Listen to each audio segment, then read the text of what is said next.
the Millennial Gaze. Hey, what's good, everybody? It's your girl, Maymoney. And obviously, we have a special guest here today, Kev, the creator. Say hello, Kev. Hey, y'all. It's your boy, Kev, the creator, ready to talk some shit. Yes. I'm so excited. So, if you have not seen in the title of this episode in the thumbnail, we have to talk America's Next Top Model documentary entitled Reality Check. They kind of went low key, they kind of went underwater for a little bit there, and then just blasted the whole world, with all they tea, with all they business, and we need to talk about it. I've been waiting to talk about this for a minute. What say you? I mean, we've heard like the rumblings and the chit chat for years.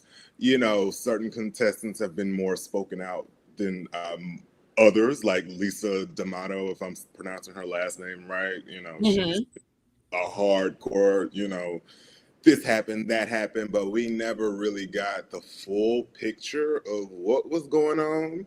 And just FYI, this ain't no bash Tyra in them session. It's more so, I'm the kind of person, I'm with you when you're right, and I'm gonna call that ass out when you're wrong. You know what I mean? I'm gonna address what I saw. You know what I mean? You showed it. I didn't ask for the damn documentary. Y'all showed it. Y'all put it out there, and I'm gonna respond to what I saw. You know what I mean? So I'm not here to bash anybody, but I will not pull any punches. I was a little bit disturbed and concerned about some shit that I saw, and we'll get into that.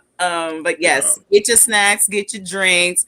I have my bubbly, okay, because it's the weekend, and all right, we got to do our best Tyra pose before we start. Oh, what was?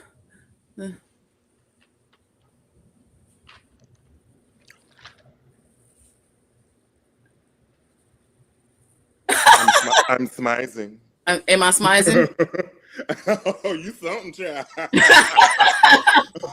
Well, that's how she was smizing. I thought she used to have it down, but now she started to give me the creeps. I was like, girl, you need to put that smize stuff down, girl.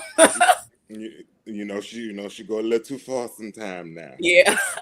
little bit, but we still love you, girl. You just get your shit together. Because I'm concerned. I really am. You starting to give me a little bit of a concerning thing. So yes, make sure that you guys have your smize ready. And make sure you have, your doc, just in case you need to pull up like some old information. Let us know in the chat, like if you watched the show, or if you stopped watching at any point, or if you had any favorite people that were in the show. We're going to bring up a whole bunch of people. But before we get started, like, comment, share, and subscribe, and invite people over to come talk about it, especially if they were Top Models fans and all that good stuff. So, hey, you ready to get into it? And please fact check us in the chat if necessary.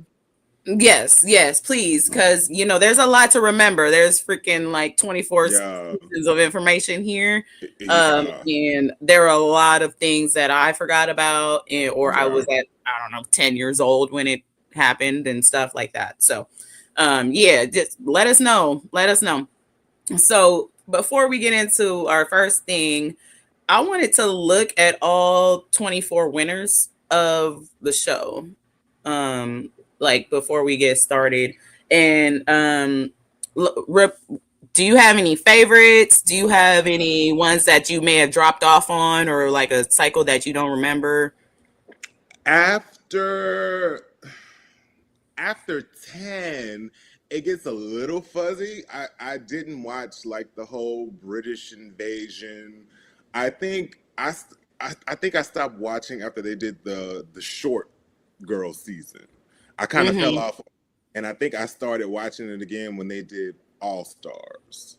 Yeah. What was the short girl season? Do you remember? I think it was 13, but don't quote me on that. It was Ann Ward. Yeah, I think that might have been cycle 13. Oh, but no, my favorite are probably the first 9. I love the first 9. Yeah. And when they lost the Jays, that's when it kind of You know.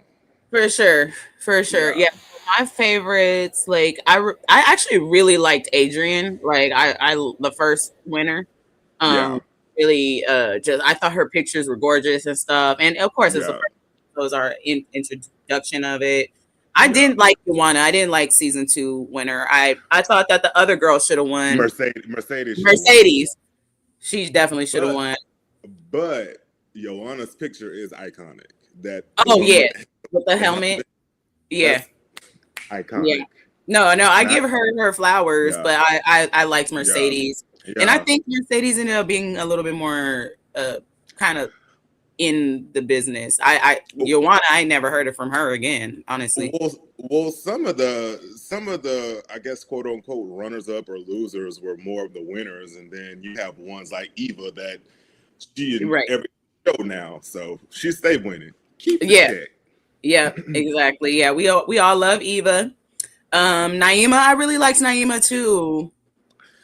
I like Naima. She didn't really have much of a personality, but she was fierce. And like I did Yeah. see like a couple like ads and commercials during that time, but you know. Who was her runner up? Was it Yaya? No, Yaya was season 3. Okay. The season 4 runner up. I don't remember. I remember that. Oh no! I do remember. It was the white girl because they did the runway in the water and they were splashing. Oh, Damn, I can't remember her name. But I can't either. I yeah, know. I remember that walk though. yeah, yeah. Fuck, Yeah. they'll come to me. Yeah. I remember Nicole. She was all Hmm. right. Whatever. She was all Uh, right.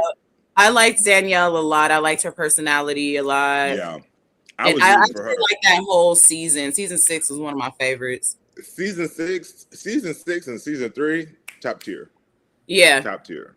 definitely. Carrie D. I do remember her. I was like, okay.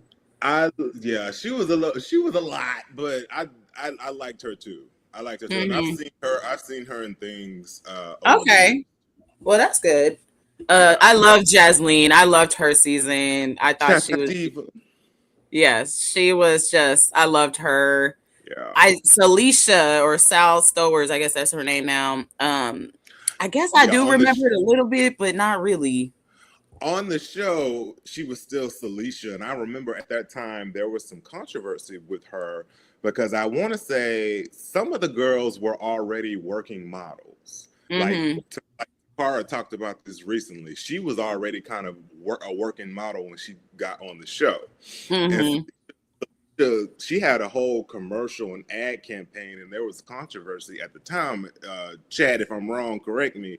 But I think they felt like it was kind of unfair because she was more experienced than some of the girls Yeah, on the I do show. kind of remember that kind of being a thing.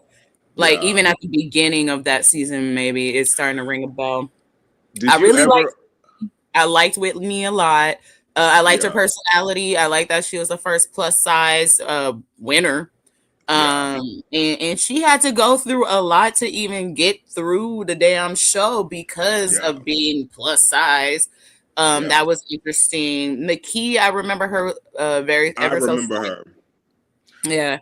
And then Tiana, I think, was like one of the last ones. And then I missed like all of this until the All Star season.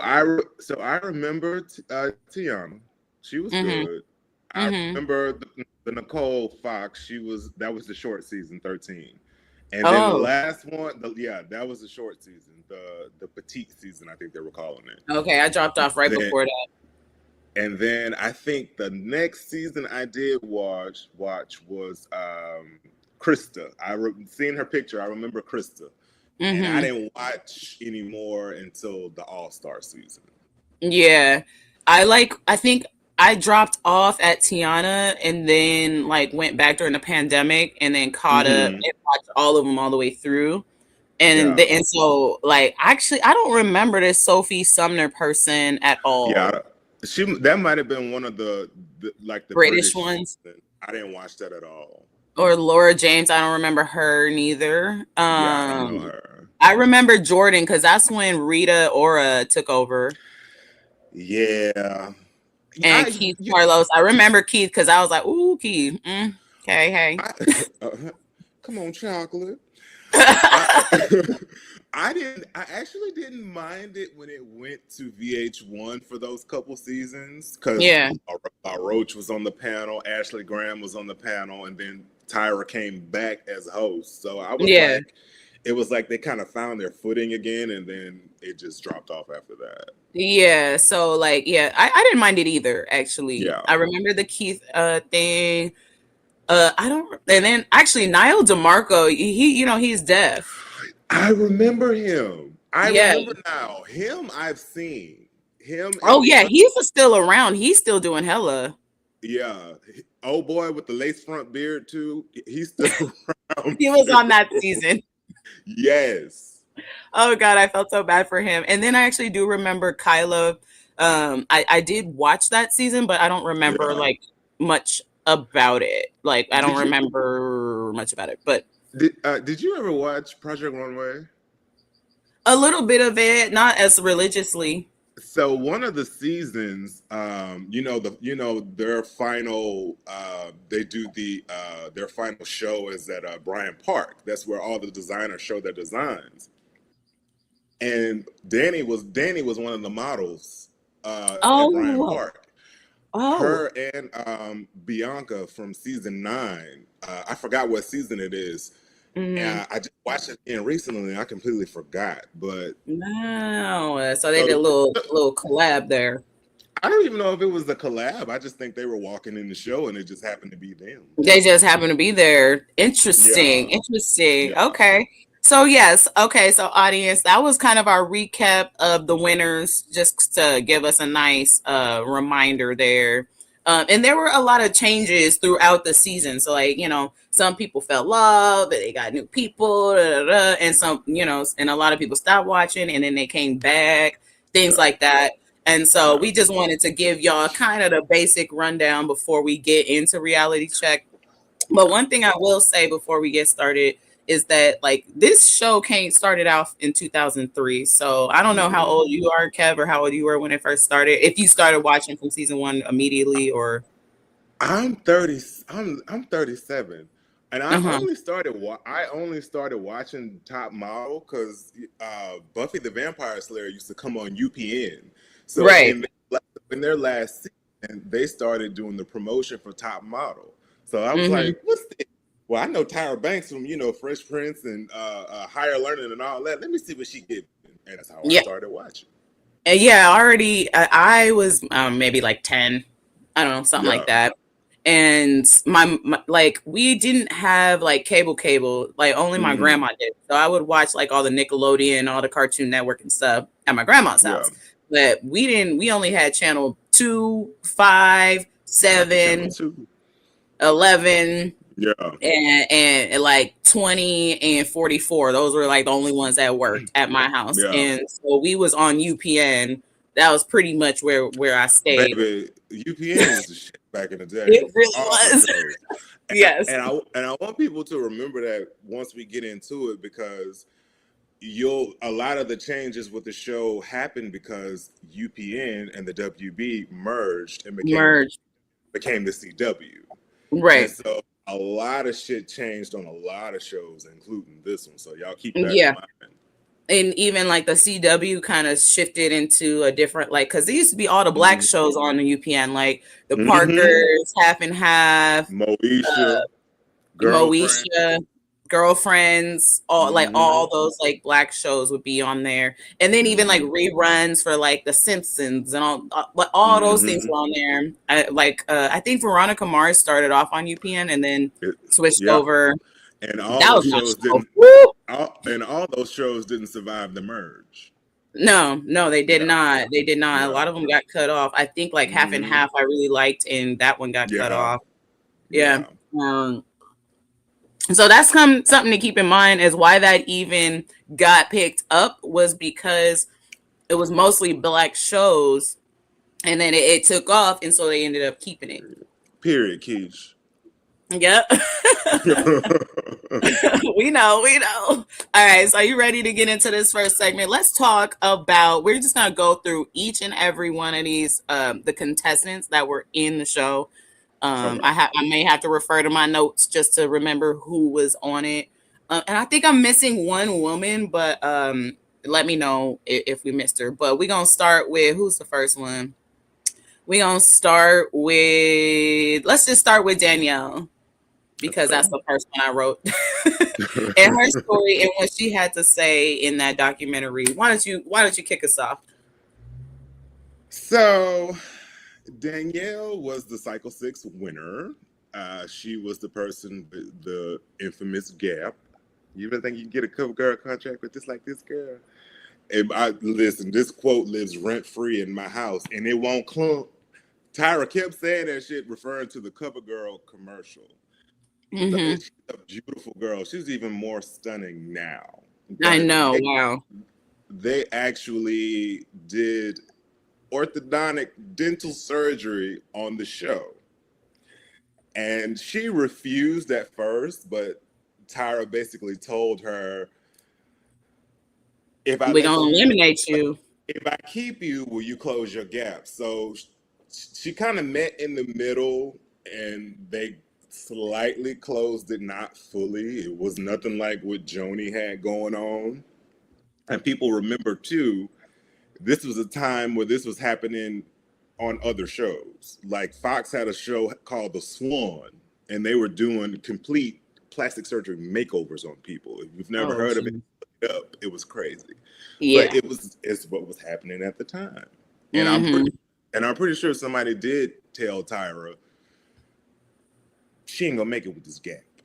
I'm pretty sure that was in the conversation, and she black too. So, Yeah. Yeah. but that is I Danny just Evans. yeah, and I thought that was interesting because going back, like, okay, I actually felt bad for her because I'm like, yeah, she looked fine with the gap. Okay, shit. Like, Yeah, I had a really close friend that had a little cute gap in her teeth. yeah, It wasn't bad, and it wasn't even that bad of a little bit gap. Like, let her. yeah, Okay, she don't win. Sure, whatever. yeah, At least she gets the exposure. yeah. But there was two girls that got their teeth done. One actually needed it. You know what I mean? Because her shit was fucked up. Yeah, baby, that was a Joni, her teeth was fucked up. Okay. But the baby. one thing about that is that with Joni's case, I mean, they had her. I remember she was just like writhing in pain for like a Hmm. whole night. She was all fucked up, and then she had to go back because Yeah, they kind of like they wore her out to the point where like, all yeah, right, well, she need to stay alive. You know what I mean? yeah. And then she went back to like, look at my face. Oh, Oh. she was all in the camera, but and people don't realize they probably didn't know it at the time. But a procedure like that is not just all one and done. You have to go No. back multiple times and get fitted and all the things. You know? Yeah, they just went and just started ripping her teeth out of her fucking Yeah, head and then left her like that and then made her go to a photo shoot like pretty much right after that. but And from what it sounded like, they kind of left her uh to her own devices after the show to like it wasn't like done properly. It was done well, like haphazardly. well, there probably was no medical follow up. She probably couldn't afford it. We don't even know if she had an actual dentist at home or even had insurance. Yeah. But we do have to remember also too, we have to be careful of saying force because there was choice. They could have said no and clocked the fuck out at any time. But Yeah. kind of one of those things, how bad do you want it? Yeah. You know, which is Yeah, unfortunate, Lauren but that's the Hutton. business. Yeah. Lauren Hutton Marley brought her up. She had a gap in her teeth, and Yeah. her pictures was all black and white and shit. So like, but yeah, back to Danielle. So they closed her gap. Tell me why? And I forgot about this. They opened up somebody's gap a few seasons later. I don't see. I think that's the season I missed because when I saw that on the doc, I was just like, "Oh, that was shady." Like, I was they ready were to tell like, back what then. we're gonna do? We're gonna open up your gap and make it look a little bit more edgy. So they went back a few seasons later after they had this big old problem with the damn gap, and then literally shaved down somebody else's teeth to open up her gap. Well, Marley, when I say choice, like I mean, if you stand it on business, if you're firm in your beliefs, then what's more important, that or being on the show? I mean, Right. she did what she had to do, or felt at the time what she had to do to win. So when I And she say, did win. and she did win. So when I say it was her choice, I mean, she didn't have to do it. She could have just gave it up. It's unfortunate those were the circumstances that she was presented with. Yeah. Because in most situations, you do have a choice, but it's like, what am I giving up? You know? Right. And so let's go into her actually winning and what we found out in the documentary. Do you remember this part about how she couldn't get no work in the model apartments with Iman and all them, and because of her reality TV association, and so they wouldn't give her work. And then Tyra called her 15 years later saying, "Oh, she knew that was going to happen, didn't do shit about it." Yeah, I guess in essence, she was, I guess you can say, blackballed by the industry, out of out of her control. Just that reality show stigma. Mm-hmm. For for a long time, I don't think they took a lot of them seriously. But you know, it's one of those things. Even Adrienne, she had a whole thing back in the day where she wasn't taken seriously because of the show. Right. But I also think too, they have to realize, yeah, you won the show, but you still got to get out there and put in the work. Yeah. Even if you were a working model outside of being on a TV show, you're still gonna get a lot of no's. You're still gonna have to pound the pavement and do what you got to do, because there was no social media and shit back there. You was literally dropping off headshots in people's mailboxes, you know. So Right. Right. Right. Right. the times do make a big difference. Not making an excuse, but it's valid. My only thing is, and we'll get into this when we start talking about Tyra. We'll get into it, boo. Don't worry, We'll get into Marty. this when we start talking about Tyra, because this is something I noticed that happened over and over and over again Yeah. when it came to Tyra and her behavior. But I like, lady, if you knew then, and if you knew that this was gonna be a situation, and Danielle wasn't the only winner of America's Next Top Model that we ain't never heard from ever again. Yeah. Actually, most of the people that didn't win were the ones that were more successful because Yeah. maybe they didn't have that stigma. They got the Yeah. exposure and then they Yeah. didn't win and didn't get all that. And so they maybe they were able to slip through the cracks a little bit easier. You know what I mean? I think it's like most things, everybody not gonna make it. You know, Hmm. like Takara was in Vogue. She was in French Vogue. Like everybody, it's some models that are modeling now that can't say that. So it's just, some of it is luck, some of it is grind, some of it is Yeah. privilege and position. You know. Yeah, and just doing your work. I get Yeah. you, but I what and we'll get into this again when it comes to Tyra, but she literally called her 15 years later. It was like, oh well, I knew Yeah. that. So if you knew Yeah. that, and if your Yeah. whole kind of thing is to get these girls and support them, Yeah. then okay, and you start to realize, okay, none of these bitches is even fucking like being Yeah. getting nowhere, then maybe do something about it. Like be like, okay, maybe I should start my own modeling agency. Maybe I should do something where I can make sure they can get work, or do the Tyra Banks Fashion Week or something. You Yeah. know what I mean? Where they can Yeah. participate and intermingle with other people. There's ways to get around that, but what Tyra seemed to have been doing this entire time is just like cutting bitches off and not saying shit, not even addressing nobody, just like Yeah. walking off and ghosting people like left and right. You know what I mean? And Yeah. that is something that I noticed happened multiple times throughout this documentary from the experiences that we heard, you know? Yeah. And it Yeah. seemed like Danny, she looked great. They Yeah. all was looking good. She seemed like she's doing fine, but um, I can see how One you feel betrayed and hurt by that, especially after I you done closed my gap and all this bullshit. Yeah, I can trust me. I definitely get that. It's one of those. I think for a lot of them, it was maybe like an unspoken thing. You know, once I get done, Tyra gonna be there for me. You know, if I need help, production gonna be there for me, and that just wasn't in place for them, unfortunately. Right. I think also too, it became more about putting on a show than actually giving them the real feel in the real world of modeling. Because Miss J said that as well. You know, the later seasons, it stopped being about the behind the scenes of the modeling world, and just they started putting them in these crazy situations that wouldn't likely happen. Ooh, And girl, we all gonna get into that. and all that was just for TV and ratings. So I'm with you Oh, on well, that we one. gonna get into the craziness of it. Yeah. Okay, so our next, we talked about Joni. She got her teeth. Was Joni runner up for season 6 before we move on? She was. Okay, that's what I thought. All right, cool.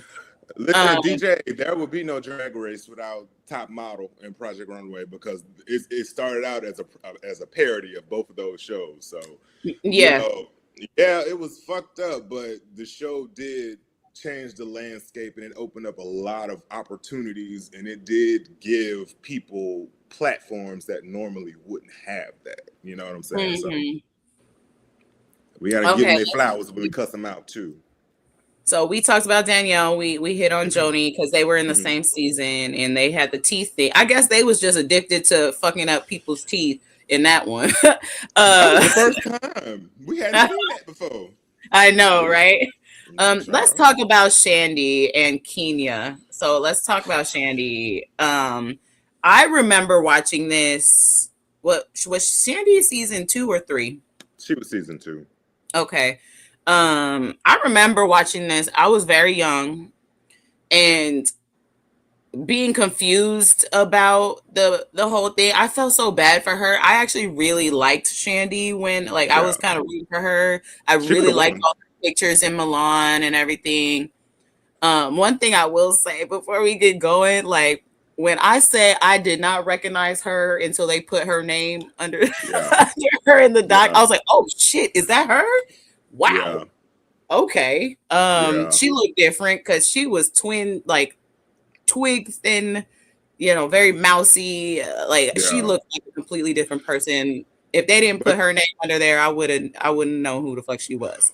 Well, what was beautiful about Shandy was you got to see her become she was becoming that girl. That last photo shoot when they were in Milan, that picture still holds up. It is stunning. Yeah, it is. It is. It was, oh man. And I just remember really rooting for her because she's just started off all mousy and weird and you know what I mean? And unfortunately that happened.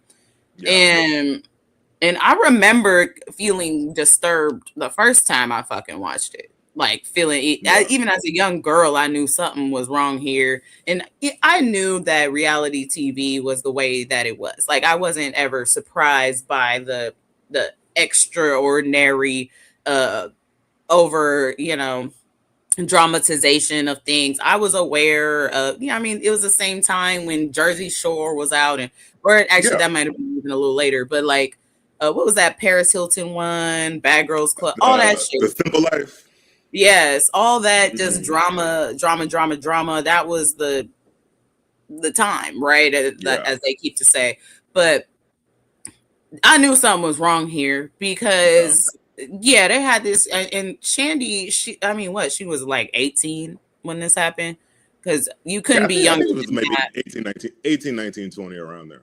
Yeah, couldn't have been any older than that because they barely even let you be on the damn show if you were old, and then or they would just make a whole narrative about how old and crusty you are at 23. But that what did you think about that, and the way that she told her story finally, because they really co-opted her whole story, the whole narrative, did not protect her, and she ended up being attacked in one of the most awful ways on television. So the Shandy part of it is the part of the doc that really just kind of, I probably say it was the darkest part of it for me.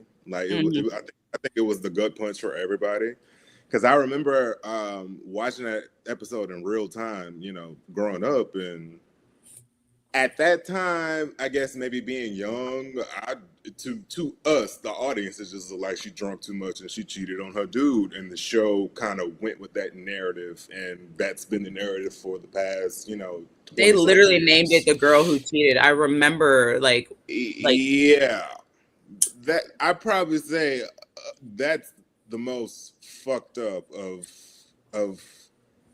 the doc for me, yeah, because Tyra and the judges and everything aside, production was there. They were. yeah, I questioned the other girls that were there too. Like, damn, y'all see this girl is inebriated. Why aren't y'all having her back? It was like nobody in production, outside of production, was there for her and had her back. yeah. Like even if I didn't know you and we were in the same space and I can see something that's off about you, and be like, hey, you okay? No, but we're not doing Yeah, production. Cut the cameras, but it's like nobody's nobody did that. saying. And I think that made her not say anything because she probably felt like really alone, and she just Yeah, and with she it. was it seemed like they convinced her at the time that she was in the wrong there, that she did the wrong thing, even though she couldn't remember Yeah, anything that really went down. You know what I mean? yeah, They really, in a way, I remember, cause she was like, I was so sorry about it. Oh, I cheated on him. Da, da, da, da. I'm like, girl, yeah, like, no, you weren't even able to remember what even went down in that yeah, situation. And you know who is able to remember? The people that recorded the whole shit from beginning to fucking end. And they yeah. could have told you exactly what happened, but they didn't. And then they got Tyra's ass sitting on a freaking bonfire talking about, oh, well, just don't cheat, Sandy. That was fucked up. Now that was fucked up. That times aside, language and all that aside, like some things go without saying. Like Right, if you see somebody being hurt or taken advantage of in distress, your first instinct should be to help that person. right, Production can wait. No, right, I'm not gonna let this strange ass dude, molest or rape or however you want to phrase this girl. right. And my thing also too is it's like she didn't even tell her boyfriend after the show, according to what she said, because she said they tried to make it work, but he was still convinced that she cheated on him. And Right, even the way the doc framed it for me, like they just kind of alluded to it. They didn't just flat out say what it was. Like right, right, right, that shit, right. and that was fucked up for the doc to do too. I mean, if you're gonna showcase it, if you're gonna tell her story, then keep it raw, keep it real, and say what happened. Saying Don't what sugarcoat. happened. And then Tyra went like Very this. wrong. They were like, oh, so do you remember Shandy's story? And she goes, Shandy? I agree. Huh? Huh? Yeah, Shandy? I don't know. yeah, Oh, I don't know yeah. anybody named Shandy. What Chandelier? Was that her name? Not shit. Not chandelier. Like, But bitch, you but know that bitch. You know her. Like, come on now, dog. but you know what? I think Tyra came ready to talk about stuff, but she also came with a wall up. Mm-hmm. She had a. It wasn't everybody's defensive posture is different, and I think hers is aloof. You know what I'm saying? Because it came across like she cared, but it was just like, well, girl, that's how it came Hmm. across. Shandy, I don't know. She was more like concerned about other mistakes that she made more than somebody actually being essayed on your freaking show Yeah. on camera and I'm nobody in your position. And can I put in one thing that was always looming in the back of my head about this whole thing with her is that Elite Models was run by Orange Man at the time and with Mhm. all these people. And so and then I just noticed that there's pictures with Naomi Campbell and Virginia Giuffre with Prince Andrew and shit. And Yeah, so they were in her book. Yeah, and so I'm like, that's something that we need to like also clock in, because they at the time, elite models and all these, that they were winning prizes for elite models. Yeah, Remember?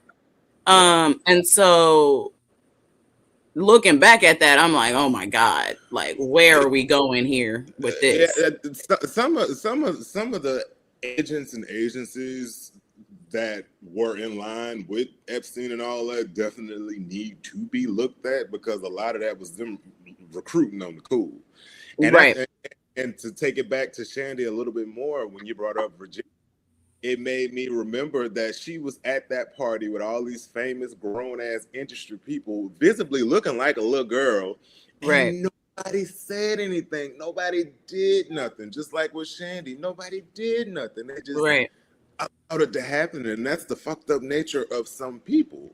You know, right. it's why we are where we at in this country now. You know, Yeah. part of And we just kept, oh, this is normal. Like it was a normalized yeah, thing. I don't that's something that kept looming in the back of my mind, because like they were like elite models, and we've been hearing a lot about that recently with these files yeah, coming out, and I was like, yeah, oh my God, how dark was this really? How fucked up was this really? Because that whole does Tyra know some shit? Was she yeah. abused in some way? I mean, come on now. But that's a that, that whole that's a nother. whole nother show. Because at this point, baby, at this point, all things are possible. It's really not too much off the table, because there's so much shit that happens that we don't know or still haven't solved. Right. Exactly. And we do have another documentary coming out like mid month of March, through a whole Yeah, through somebody Jaslene is else. in that one. Jaslene is in Kathleen's that in one. that one. She recently said that's why she wasn't a part of this one, because she had already done that one, so she Oh, okay, couldn't yeah. talk And about it. then Lisa is in that one too. Oh, that's the So one Lisa in. I'm excited to see who else is gonna be in it. Yeah, And notably, a lot of the a lot of the models don't have the same experience. They did yeah, have different experiences yeah. that and there was a lot of them. I mean, there what? How many people did they choose? Every 12 models or 8 models? It'd be between 12 and 14. We got to remember, this is an experience of a select few.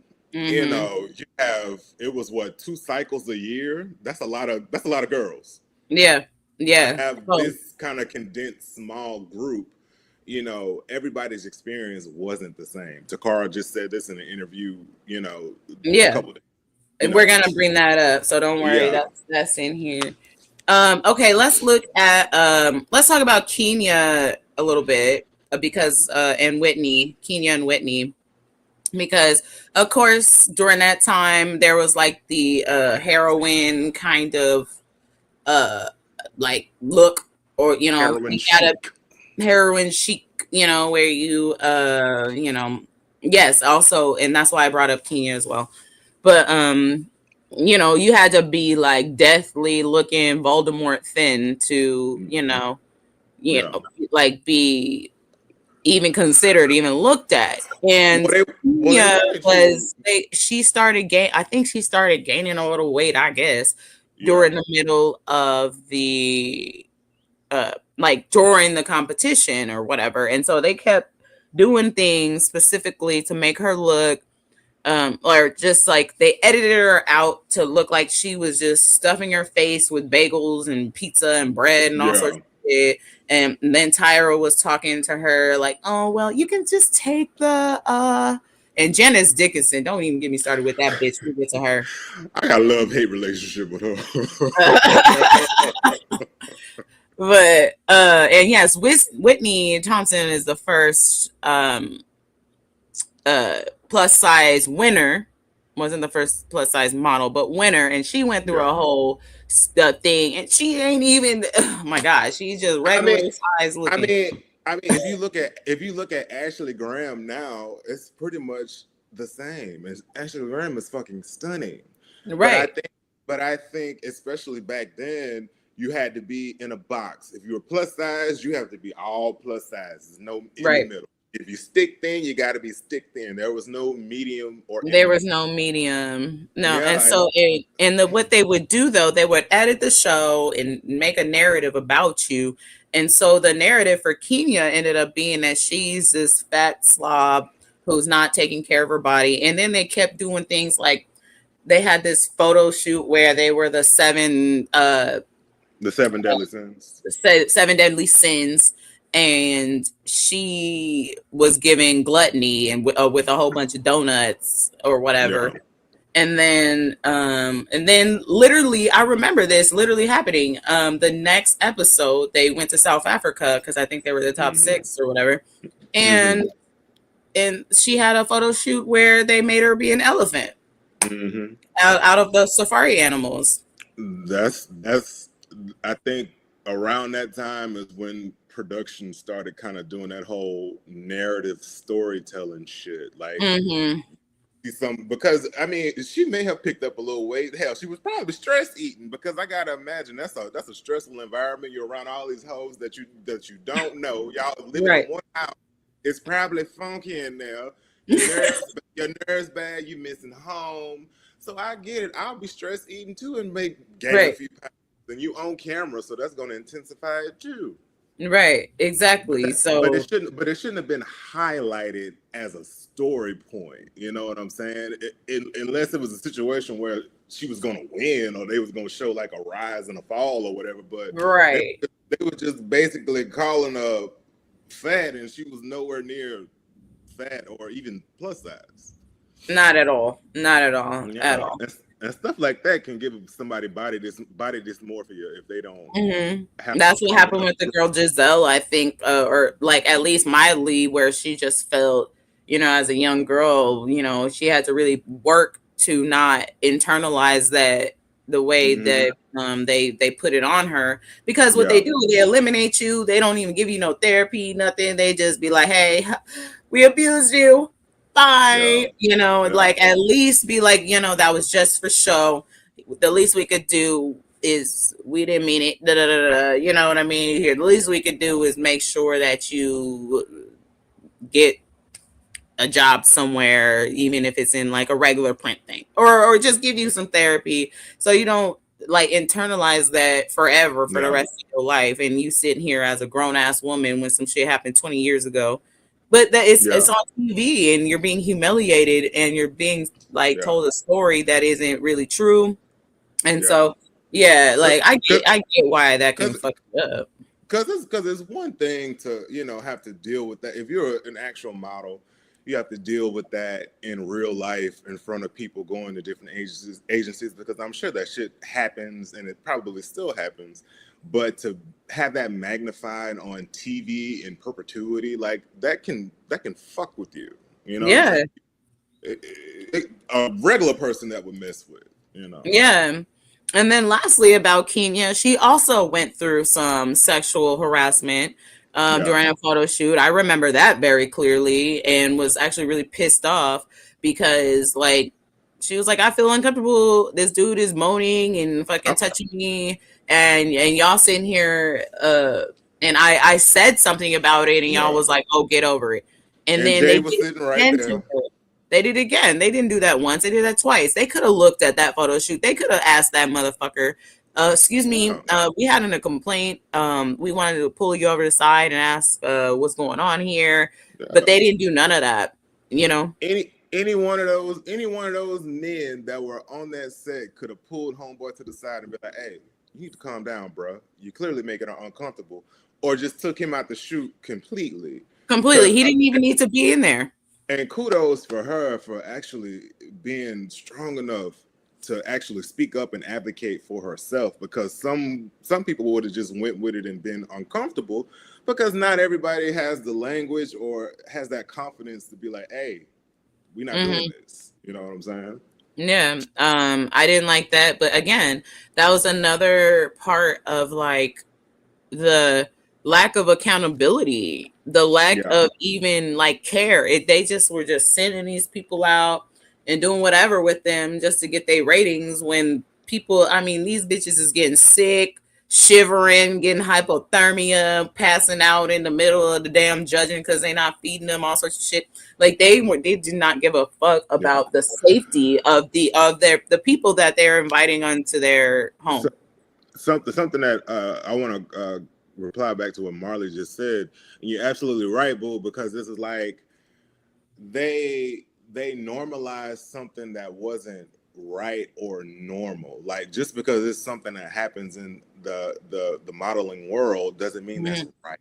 Just Right. because something it can happen 99 times, but that still don't make it right. You know what I'm Right. saying? And that's the part I'm sorry, but that's the part that pissed me off. Is it's like you got all these men around just sitting up there allowing it. Jay, your ass included.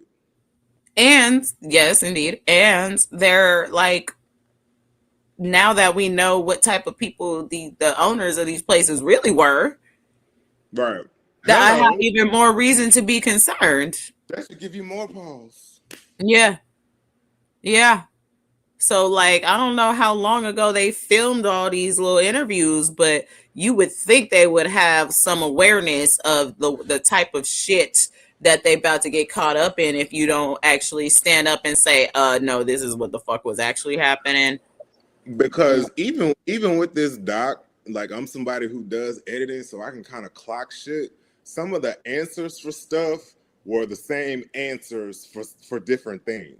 Yeah. It was I noticed that shit throughout the doc. Like it would be the same scene or the same exact answer for different things. And that's They fucked up too.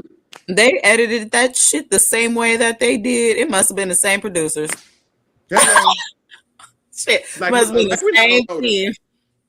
Child, I clock everything, and I definitely clocked that. I was just like, child, he just said that, or she just said that about the exact same thing. It was the Right. exact same thing about a different scene. Right. But we dumb. That's a We mess. live. That's a Oh, mess. That is a mess. Okay, so we got through those people. We don't really need. Oh, can we touch on Ebony real quick though? For real, oh yeah. I forgot about Yeah. her. I forgot They about Ebony. did do that shit. My thing with Ebony is like, how you fuck up a haircut, like a fade? How do you fuck up a fade? Like Right. it could have, and you know, I forgot who was making the excuse. Well, you know, Tyra didn't know nothing about that kind of hair. She wore weaves. Shit, black. Tyra been black all her life. She done seen niggas get fades. Like Right. it's like, if you don't have people there that specialize in black hair care or have a hell, Kim Kimble had a whole damn show and she had a barber. You could have easily got a proper barber to come in there and fix and cut that lady's hair. That was fucked up on Or production don't part. touch it if you ain't gonna have nobody to fucking do it right. Right. That was fucked up on production part and Tyra damn sure dropped the ball on that shit because she damn sure should have knew better. And yes, Ebony's skin was flawless then and it's beautiful now. Just chocolate. They told her baby she was Oh, your ashy. That was skin's fucked up. rough, and then they had all the other girls talking about, oh, you're getting all everything all greasy. Uh, Girl. Girl. And like they had her over moisturizer. I'm like, she don't need all that oil and stuff. Like she's fine. Like I'm the kind of person, if I got a booger in my nose, if I'm ashy, please tell me. But don't put me on Please. blast about it. Don't put me on Right. blast about it. You Cause you know, all like you gotta do is put on some lotion. That takes like fucking 3 seconds. Like, oh shit, my elbow's ashy. All right, let me get it. all Okay, you have let's to be like it off doesn't camera, have to girl. be it doesn't have to be a Off, whole episode on the fucking show. no, off camera, girl. Make sure you hit them elbows. Now they was a little white today. I just want to let you know. It's real simple. Off camera, 2 seconds. Get your Vaseline or whatever you use and grease up for camera time. Right. Make sure you take the nice shower, you exfoliate, and then you All the things. pop in. All the Skin beautiful. things. I don't know what that was about, but that was the first season. And then they outed her for extremely Yeah. racist. They did For out being her being LGBTQ. yeah. Eh, that's something I feel like now you would have to get kind of consent for because Mm-hmm. I get yeah she probably put it on her application or whatever, but that's personal, that's private, that's for me to tell. That's not for Yeah. you or anybody else to tell. So yeah, I didn't like that part at all. Now when I Yeah. seen her back in the day, I knew I was like lesbian in my mind when I saw, you know, It's but like we all knew. we knew, but just because we all knew that don't mean you have a right to tell my tea before Oh. I do. Yeah, no, and What if then my the mama way that ain't never that told lady Robin and that other lady was teaching. Oh well, I don't know if I can be in the same room or look at you me? anymore. Girl, we'll go home. How Then about don't look that? over here or be in the same room. Then I don't know what to tell you. Like I what? don't want you. I don't want you. That's the problem. I think every gay Right. person wants this girl. I don't want you. I got a whole Actually, woman I'm heart to trying to offer. win this competition. If you feel that uncomfortable, you could take your ass home right the fuck now. Make my job Okay. easy. Expeditiously. Yeah. Expeditiously. Yeah, No, this will be ma'am. over in a few days if you just get up Flat. and get to market marching. Ain't nobody Because was even trying to tell you about. I don't even want you. Ew. yeah. Cause I'm like, what they I'm assuming what they used to film, like maybe what, 10, 11, 12 weeks or something like that. Right? Yeah. Yeah. You Damn, could have that's a been up long on time. out of here trying to win the whole thing. Okay, so that was like, and then Right. you had Giselle with the wide ass. She just added. We are kind of touched on her. I didn't really like Would her. I still would don't. that I'm have bothered you I as a like. woman? Would that have bothered you? Because the way, yeah, that would have been a compliment. That was like one of the last people I wanted to hear from America's Yeah, Next Top Model contestants. I always thought she yeah. was kind of annoying and then also like a nothing burger. I think she got like eliminated first or second. It was kind of like, well, girl, we couldn't get nobody else called Giselle. She ain't doing nothing. That's what it was giving. Because She's her, doing real estate. I'm sure she can find some time. they all do real estate, child. I I know. I noticed. Okay, so let us know what you guys think about that first segment and the people in there. That I thought that was interesting. We're gonna go ahead and boost right over into our three judges, but before we do that, make sure your drinks are refilled. You're warm or not too warm, not too cold, or whatever. And y'all better be Like, hitting that like button. Run subscribe. them Yes. hearts up. Thank you, and let a friend know that we're here. And Clip us for the TikTok. indeed, because we just here. We're just fans of the show, and We we are just concerned. no. I'm listen. I listen. I am a fan. I don't agree with everything that happened, and I'm sure in a different time it would have been probably slightly better. But I'm sure you know because even the reality shows now, we saw they had the whole housewife debacle takedown and all that shit going on with that. Oh my So god. yeah, if you go, people are more armed and prepared for it now. Because Hmm. a lot of people are just thirsty now. They want their 15 minutes however they can get it. That's why they go on Right. these shows. Like at least before then, we didn't even really have the ability to communicate and share information about things. Nothing. So if you on a reality TV show now these days, yo Yeah. ass, we you know your ass is desperate, and we know your ass is desperate. Child, we had to go on the message boards back then. There wasn't no Facebook or no Instagram, nothing like that. We was on the AOL dial up, Right. and everybody ain't had no home internet. Yeah. Oh, I had to go to the library or your friend's house, okay? That your And friend with a get little on money. LimeWire real quick Not and the line. upload onto your iPod, okay? Child, I'm telling Lime gonna put me in jail. I can stole so much shit from them. Allegedly. Yeah.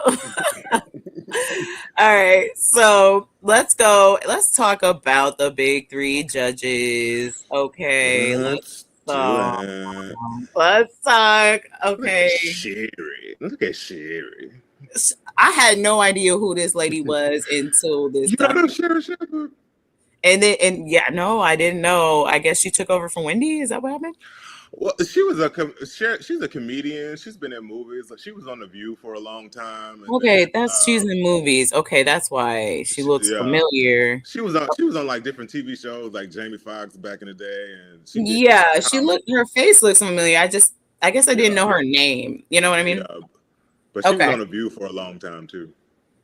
Okay, all right. Well, here she is with the.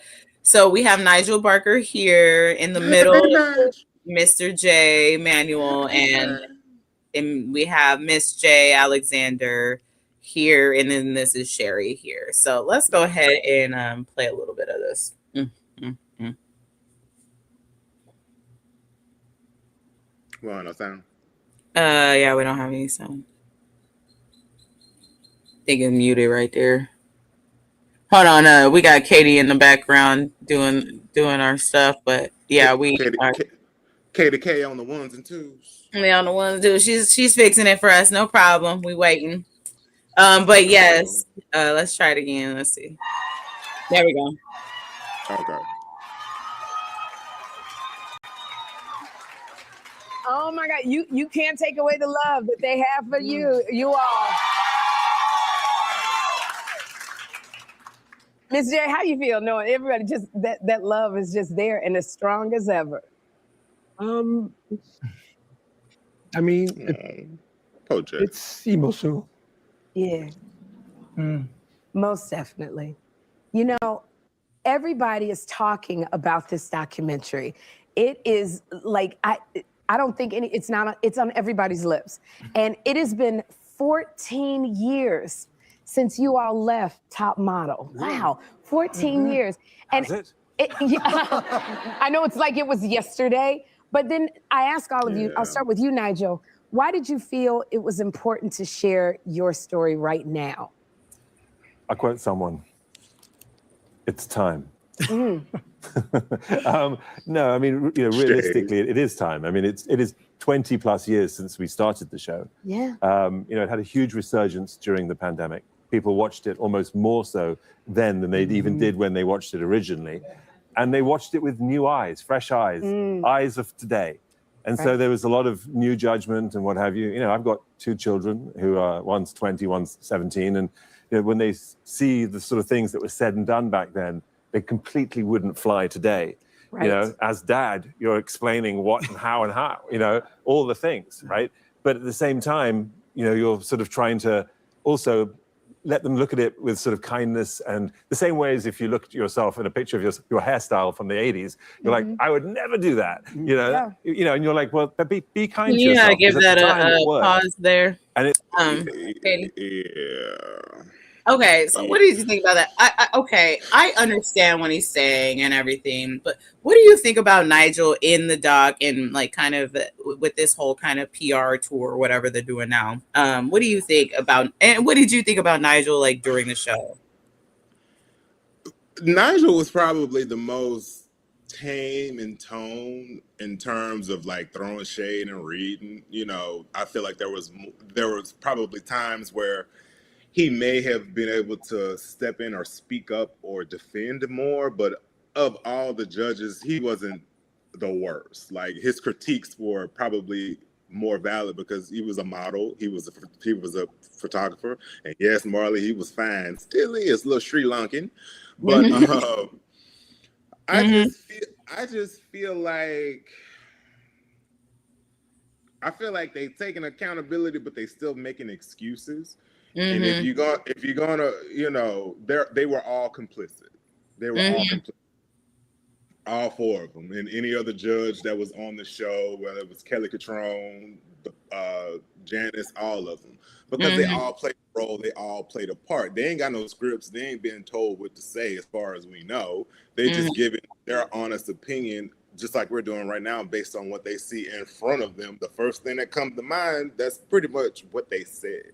Yeah. I don't know. Somebody mentioned, I forgot what I was watching, why didn't Nigel say anything about some of the crazy photo shoots that they did, but I don't know if he necessarily had any input or control over anything. They just had to do it because even Miss J, Jay Manuel said that he lost creative control at a certain point.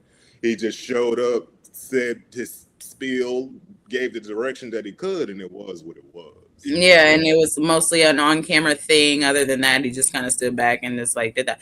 We gotta talk about him for a little bit, but yeah, for Nigel, first of all, I really liked Nigel. I'm always more like the type of person that like appreciates when people are somewhat respectful.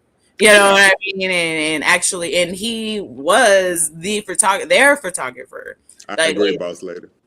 And so, like, they had him as their photographer. He was on set with them, and he, you know, was trying to help them out as best as he could. You know, he would have his little moments and stuff, but he was the most kind of like level-headed when it comes to respect. He never went too far. He never went to a place where I was like, that was shady. But he skirted around he didn't answer any questions to me.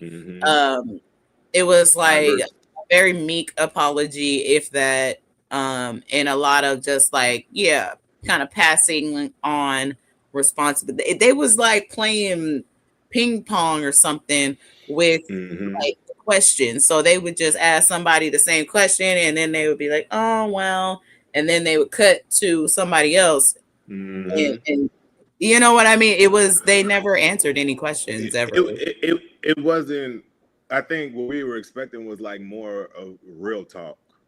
Right. You know what I'm saying? Like, that's what you would think if you called a reality check. Hello. I wish it was more of a situation where, like, at the end of the doc, it was a segment that they had some of the girls in the room with Tyra or with the Jays and Nigel, and just let those girls really say what they gotta say and allow them to apologize to them in that format. Right. That would have been more impactful. Right. To me. I thought they were gonna finally do that, or I was like, maybe they're gonna do like another one at like Reality Check Part 2 or something. It just felt incomplete to me. If that makes sense. Like Marley just said in the chat, it's like a lawyer told them what to say and what not to say, and it was given like, I'm gonna say this, but I'm gonna only say so much, and that's because they don't want to implicate themselves too much. But honey, all we gotta do is run back the tape. You filmed it all. You filmed it all. We see it. You have said it. Okay, top models from 180 countries. Everybody done seen it. Yeah. All right, let's see what Mr. J Manuel. First of all, can I just say, he's my favorite out of all the judges, I think. We know. Yeah, I love Mr. J. He still looked good. But you know, I have my gripes with him now, but like for the most part, he was my favorite out of all the judges and the people there. I just like loved him and was so excited to see him. You know what I mean? So let's see what he has to say about him and Tyra. Oh Lord. And have a conversation, a bigger conversation. This was never about this documentary. I just want to be very clear. We signed on because this was supposed to be a celebration and a conversation, not a teardown piece. I don't think Tyra should be vilified at all. And quite the contrary. I mean, I saw your show last week. Your passion was infectious. That is why I stood next to her and said, yes, I'll help you start this show. As a Black woman, and I had seen her fight in the fashion industry, which was ruthless. It's changing. Is it great yet? No. And so that is why we stood by her and wanted to do that show with her. And so I love that you're coming now to share your story. And Miss J, you're talking now, and I love the side eyes and the looks. We get that. Oh my God! We still got it. This is like a yummy meal that you haven't had in a long time. Now, Jay. So you are also sharing your side of the story. Why do you feel it's important now? Well, it's important now to share and to say, I don't speak English. You may not speak English, but that face is everything. The face has always said everything. You know, granted, it's mistakes are being made, or have been made, and but I was only there for the model teach. Yes. And then the judging. I have had experience that this guy's had yet. But who knows? Come on now. Are you trying to throw us under the bus? Is that what that was? Yeah, that's what I'm going to do. He can be shady even with just a few words. Even with I like that. You know, one thing that I think a lot of the fans noticed, Hold Mr. on. J, was Let it your run, Katie. strained relationship with Tyra. You guys have been friends. Like you said, you came on the show. You've worked with Tyra. You were really good friends. I'm trying to figure out, where did it all go wrong between you two? You know, for me, again, and I know a lot of people are just learning that I actually left the show after Cycle 8. I think the documentary makes it quite clear. I didn't have any options on my contract. I wanted to leave on really great terms. I wrote Tyra, we had a pact where she said, let's never go through our people. Let's never do that. Let's just always communicate one-on-one, which I did. I honored that. And I said to her, I'm so grateful for this opportunity. I'm so glad that I could stand next to you and launch this with you. But as you've supported me and said, hey, you need to go do other things, I'm going to focus on those things. And again, I've never really even gotten that answer back, because it was just a shutdown. And I just got that one email that said, I am disappointed. And the documentary shows what ultimately happened. And long story short, the network asked if I could come and do one cycle because they couldn't find a replacement for me. And then that was a very strained relationship, because she wouldn't talk to me when the cameras weren't rolling. And today, still to this day, that really hurts, because, you know, I again, when I watch this documentary, we see prepared television Tyra, and I know the real woman. I know her struggles. I know what she has fought in this industry. That's why I really felt your passion. And we've had many, many private one-on-one conversations, and all of those conversations will remain private forever. Right. People ask me all the time. I have nothing bad to say about her, but I have to be honest about the journey that I went through on that show. And the difficulty for me, it really started around that race shoot. We just saw it in the trailer. Right, the race swapping shoot. Where they changed everybody's race. I'm glad you said So they. you can Thank cut you, it there, because I hear we'll every get into day. that in just a little bit. There's something I am not buying about this. Yeah. What do you think? I mean, if we're such great friends and we're in business together, I wouldn't send you an email. I would come over. I would call you. I would try to go to dinner. I would have an actual conversation, not sending an email. Because before that, you know, they were, from what we know, on good terms. So this your bestie, this your ride or die. This is, you know, almost like a business partner. Y'all started this thing together. I would have a sit down, a one-on-one outside of production, just me and you, because they were saying they were always at each other's houses, etc. Spend a lot of personal time together. So why not have that one-on-one, express your concerns? Yeah, that would have made more sense to me. I would have been pissed. That's a great way to put it.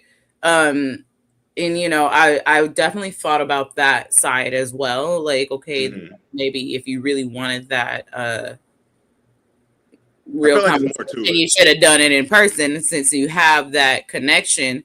But my only thing is, okay, there might have been a few things that could have gone in here. Maybe they weren't in vicinity of each other at the time because of, you know what I mean? Things like that. She doing something else, he doing something else. They in different countries. They're booked and busy. Sure. Okay. And so maybe he didn't even do that initially wrong or right in the first. So, but why did she take so long to reply? And with that one little answer, and then so after that, he ends up, you know, staying there for not only that one season, but like for like another it's like 8, 9 more. So was he really trying to get out of there? And so y'all just wasn't talking for 9 more cycles? It's definitely that is just definitely more to it. It's definitely more to it. And then I'm just curious, you know, it's more to it. And I say that because Tyra won't talk about it. Like but she won't talk about anything. She won't talk about anybody. That in particular, she just wouldn't, you know. Yeah, and so that's why I'm like, I kind of am more inclined to believe Jay, because at least he's been Jay Manuel, because he's been a little bit more open and at least a little bit more transparent, and also protecting her, like not trying to implicate her or anything, but like being like, well, this is what happened. This is how I felt, and honestly, I could kind of tell that he don't even know what's going through her mind. You know what I mean? Because she hasn't took any time to even care to come and talk to him about anything. That just seems really weird to me. And that's where I was like, oh, Tyra is not the person that I thought she may have been, you know? Well, that's why, I mean, that's why you can't, even in your everyday life, you can't really build people up too much, because that's when you get disappointed. And he has his side. I'm sure she has her side. Mm-hmm. At the end of the day, it's definitely more to it, even than what he's probably telling us to. Don't be fooled. Yeah. It seemed like he's still trying to protect her in a weird way. That's a feeling I'm getting. But also, she doesn't have any side. She keeps deflecting and like not even really engaging with anything, and that's the weird part that's making me not feel uncomfortable around her. And I feel like Miss J over there knows all the tea, because it's like you can feel that he knows pretty much probably everything, but just doesn't say it or won't say it, which is to me is pointless. Like, if you're not going to be open, honest, and transparent, then why are you here too, other than talking about your own personal story, which, you know, I hate that he's going through that. But in the context of Tyra and Top Model and the doc, I feel like he could have given more about that than he actually did, because it's accountability for him too. You know, he was saying in that he just showed up to do the teachers and all that. Nah, boo, you were shady and reading and talk about them girls too, because that meme about homegirl walking up like she looked like walking up like she on crack pops up on my timeline every other day. And how do you know if that's not bothering that girl all year? Like, what's her name? Zia Mara from season 2 with the eyes.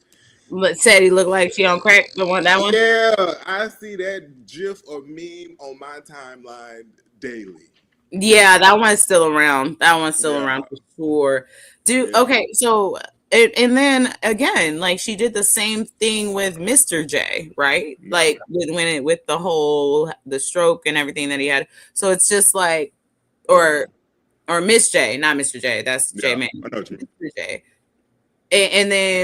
And even Nigel, who seems pretty much kind of on the outskirts of all of this a little bit in his own right, seemed to have just been ghosted. Like, she hadn't talked to any of them really. Well, he said in a recent interview, Nigel, that he and Tyra have had exchanges over the years, you know, talked if they were in town or whatever. Nothing, you know, like, I don't know if they ever linked up, but they have still communicated and spoke to each other.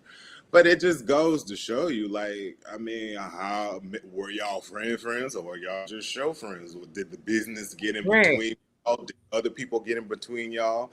And I think it's gonna take Tyra having like one of them old school Oprah, Barbara Walters interviews to really Barbara Walters. To RIP baby to Babs, but to really crack that armor, because she has an armor that's not, I'm trying to see how to put this. She has an armor up that's not one that you fear, but it's like kind of a shut down business armor. Like, this is what I'm presenting. This is what you're getting. And it's going to take her opening up and really just talking about it, because I'm sure she has probably some hurt and things going on too, but we don't know.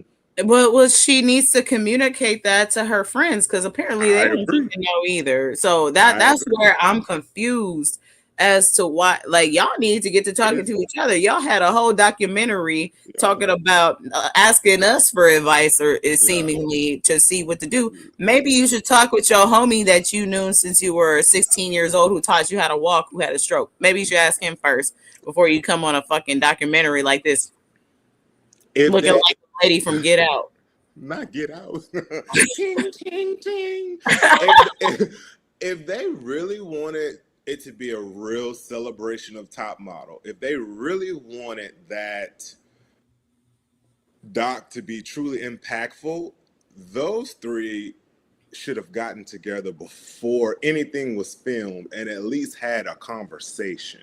Whether it was good, bad, or indifferent, they should have at least spoken to each other, because I think I think more than anything, people want to see all four of them together or all three of them together. Will that ever happen? I don't know. It may be too much bad blood, but it would have been more impactful had it been more of less about the show, but about what happened to the girls, what happened with them, and how do you fix it? How do you make it right? How do you move on? Not just a whole expose and then that's it. Because in a couple of weeks we're gonna be talking about something else, and it's not gonna really mean nothing. You know, that's how I feel about it, though. Yeah. So hold on one second. No, I agree with you. I'm just like, that's why I'm really interested to see this interview that they got. This new one that's gonna come, like the one with Lisa, and I think Takara gonna be on it, and like the or Jasmine, you said. I'm interested to see that one because that's gonna be a whole different perspective. Because there are a lot of models that ain't really fucking with it. But when it comes to the judges, yes, like you said, they were complicit, and they seem to have their own issues within themselves. So I'm like, wouldn't you at least work that shit out before you did a whole ass documentary so that you could all be in the same room? Right. And talk about it. Why was I thought it was so weird that Tyra was off into a whole nother room, like maybe potentially not even there on the same day as the other three judges who actually did look like that they were there at the same time. Well, they proved they showed them all together. Yeah. All three together. Taking selfies together and shit. Like, but also too, you gotta remember Jay did a whole book that was kind of shade to Tyra. I think it was, I haven't read it, so I don't know. Yeah, it was supposed to. I think it was like maybe kind of based off the show. I think it was maybe fictional. It was supposed to be not real, but the context of it is kind of shade over that way. Okay, so I'm all down for a fiction novel, and I'm down to read it. Where it at? Don't quote me. I think it's called the model, the meltdown, the something, and it's like, and I think it's like on the cover is Jay, and then it's like a model. They don't have a face, but they got on a red wig, and we know Tyra had that red hair for a long time. So that's your automatic thought that it's kind of a nod or a little shade to her. So I'm sure that's a factor too. Like, nigga, you up here talking shit about me on the cool. I'm sure that's all a part of it too. I don't know. I didn't see it, but I'm willing to look. Google it. Katie, where you at, boo? Can you pull it up for us? I don't know. But yes. So we have our other judges that weren't in this one. Maybe we'll see them in a different one. What is it called? What is it called? It's Jay Manual, boo. Jay Manual. The model, the meltdown, or something like that. Yeah, okay, we'll see. But what do you also think about the other judges that weren't mentioned, like Janice Dickinson's bitch ass? I hate her. She was so mean and rude, and I always thought that she looked like Caitlyn Jenner. That's what I think she looked like. But I mean, probably of the judges, obviously, Janice. Yeah, that's it. Now, let me see what it's amazing. Now, when you see that, first thing you think that's Tyra. Yeah, it has to be, right? Yeah, the wig, the bitch, and the meltdown.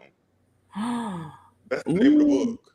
So the devil also wear cheap shoes. Oh, so it might not all be about her, but it's definitely probably some references. Some small shade, I'm learning something on my own show, girl. Okay, so first of all, I will be getting that somewhere from the library or somewhere. I'm gonna illegally download that shit. I ain't buying it. Not illegally.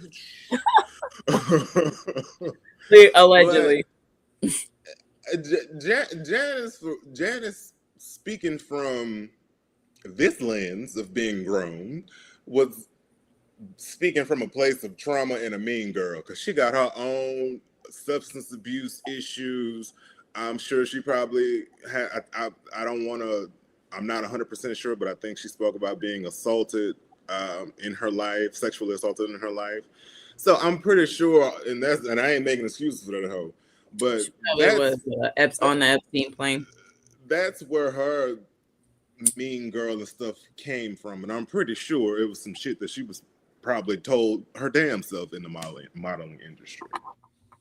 Exactly. Like, it got, but I think because she was only on there 4 seasons, and then she would pop in here and there, but it got to a point too where I think she was putting on for the cameras too, trying to make a moment.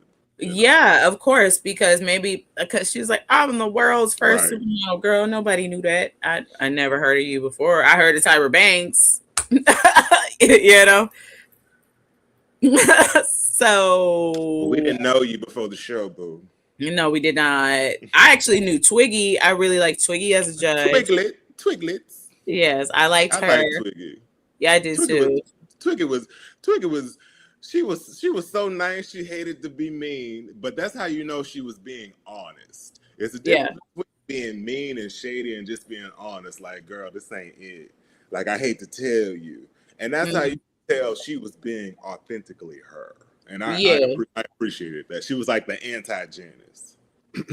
Yeah, she was cool. Were Twiggy and Janice on at the same time at any moment, or did they come out? So Janice after cycle 4, Janice was out. Twiggy came season 5, and I think Twiggy was there cycle 5 through 9. Because I think she was there like four seasons maybe. Because that Paulina Porskova lady came, I think, cycle. When did Kelly Coltrane or whatever her name was? That was way like when they did that social media season when Andre Leon Talley and Kim. Oh yeah, that was weird. That was weird. Awful. We don't want to hear from the fans. Yeah. No, we don't want to hear from y'all. We damn sure don't want to hear from That's when Tyra started getting kind of weird. She had the short haircut, right? Yeah. And she was she was doing too much. It was very hard to watch. Oh, I think at that point it was just about keeping the lights on because the ratings weren't. Yeah, especially when you're doing weird stuff like that. Yeah, they definitely lost the plot. I think initially it started out with pure good intentions, and then the money and the companies and executives and advertisement and the audience too. You know, the beast is there, but the beast has to be fed, and we feed the beast. So it's accountability all around because we all kept watching, you know, and they want to keep feeding. They're feeding us, and we're feeding them. Yeah, exactly. So, people were enjoying it. And when do you remember when Jay, Nigel, and did they mention when they finally had their last season? Was it the All-Star or was it after? I believe it was season 18. If 18 is All-Stars, then yeah, that's about right. Well, 17 is All-Stars, so 18. So it had to have been 17 then. Oh, okay, so they weren't in the All-Star one. No. I remember Mr. J was in All-Star, so I think after 17, that was it for them. Okay, I think they was all sayonara after that. Do you remember what happened in that All-Star season? So I remember it was like a big controversy, and it resurfaced again. I forgot the girl's name, but Angelique. Yeah, we all thought Angelique was gonna win. I wanted Angelique. He did win. I think she did. Well, it was something that came out about her. Or I forgot exactly what. And so Lisa by default. But recently they were kind of, I guess, tweeting back and forth, and it kind of alluded to like Lisa had some kind of involvement to how she got outed for whatever happened, and Lisa ended up winning. I could be wrong. But I remember being so confused. Right. Like, so confused as to where Angelique went, because the last thing I had remember was her like damn near getting ready to win a competition or something. Because And then she just reshoot. disappeared. They went in and did like a whole reshoot situation. Right. They did a whole, I was so confused. And they didn't say anything to the audience. I remember being like, I'm pretty sure I just watched the whole show with her in it and like she was about to win. They slightly addressed it, but not really. Like, right. Excuse me. They said something about it, but of course we didn't get no details or anything about it. And then they just went forward with crowning. Yeah, and then Lisa won. And then who was it? Was it Allison, the girl with the big eyes that like was a runner-up or something? I believe so. Yeah, because I remember she was there. I know Bree was there. I think some of the other girls I remember was there too. But yeah, Allison was the runner-up that season. Yeah, that was so weird. I would at least like that. Yeah. And then apparently it was about some like escort that but they knew that she had been that, and she had already kind of tried to sue them for not paying them or like a big thing, overworking them. And so for some reason they just like ixnayed her and did not explain it to us either. Notice they didn't say shit about that in the doc. That's what we really want to know about. Yeah, I think that's gonna be in the other one though. I hope so. Me too. I don't want to see another like promotion for season 25, like talking about Cycle 25 coming out. Girl, do you read the room? Do you know what this documentary is gonna come out to look like after? I mean, people still gonna watch that shit. I'm gonna try my fucking hardest not to. I'm gonna try all my damnedest. It would just depend.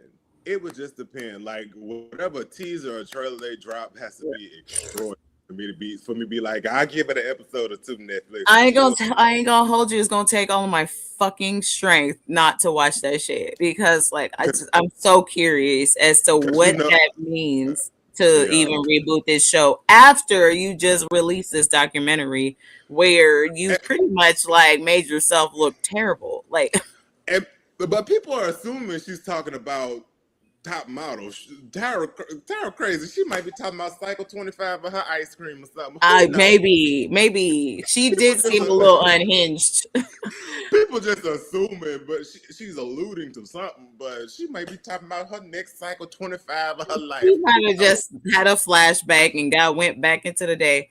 You never will know what will happen in Cycle 25. Like, bitch, you ain't even starting that. She probably just went back into the ethers.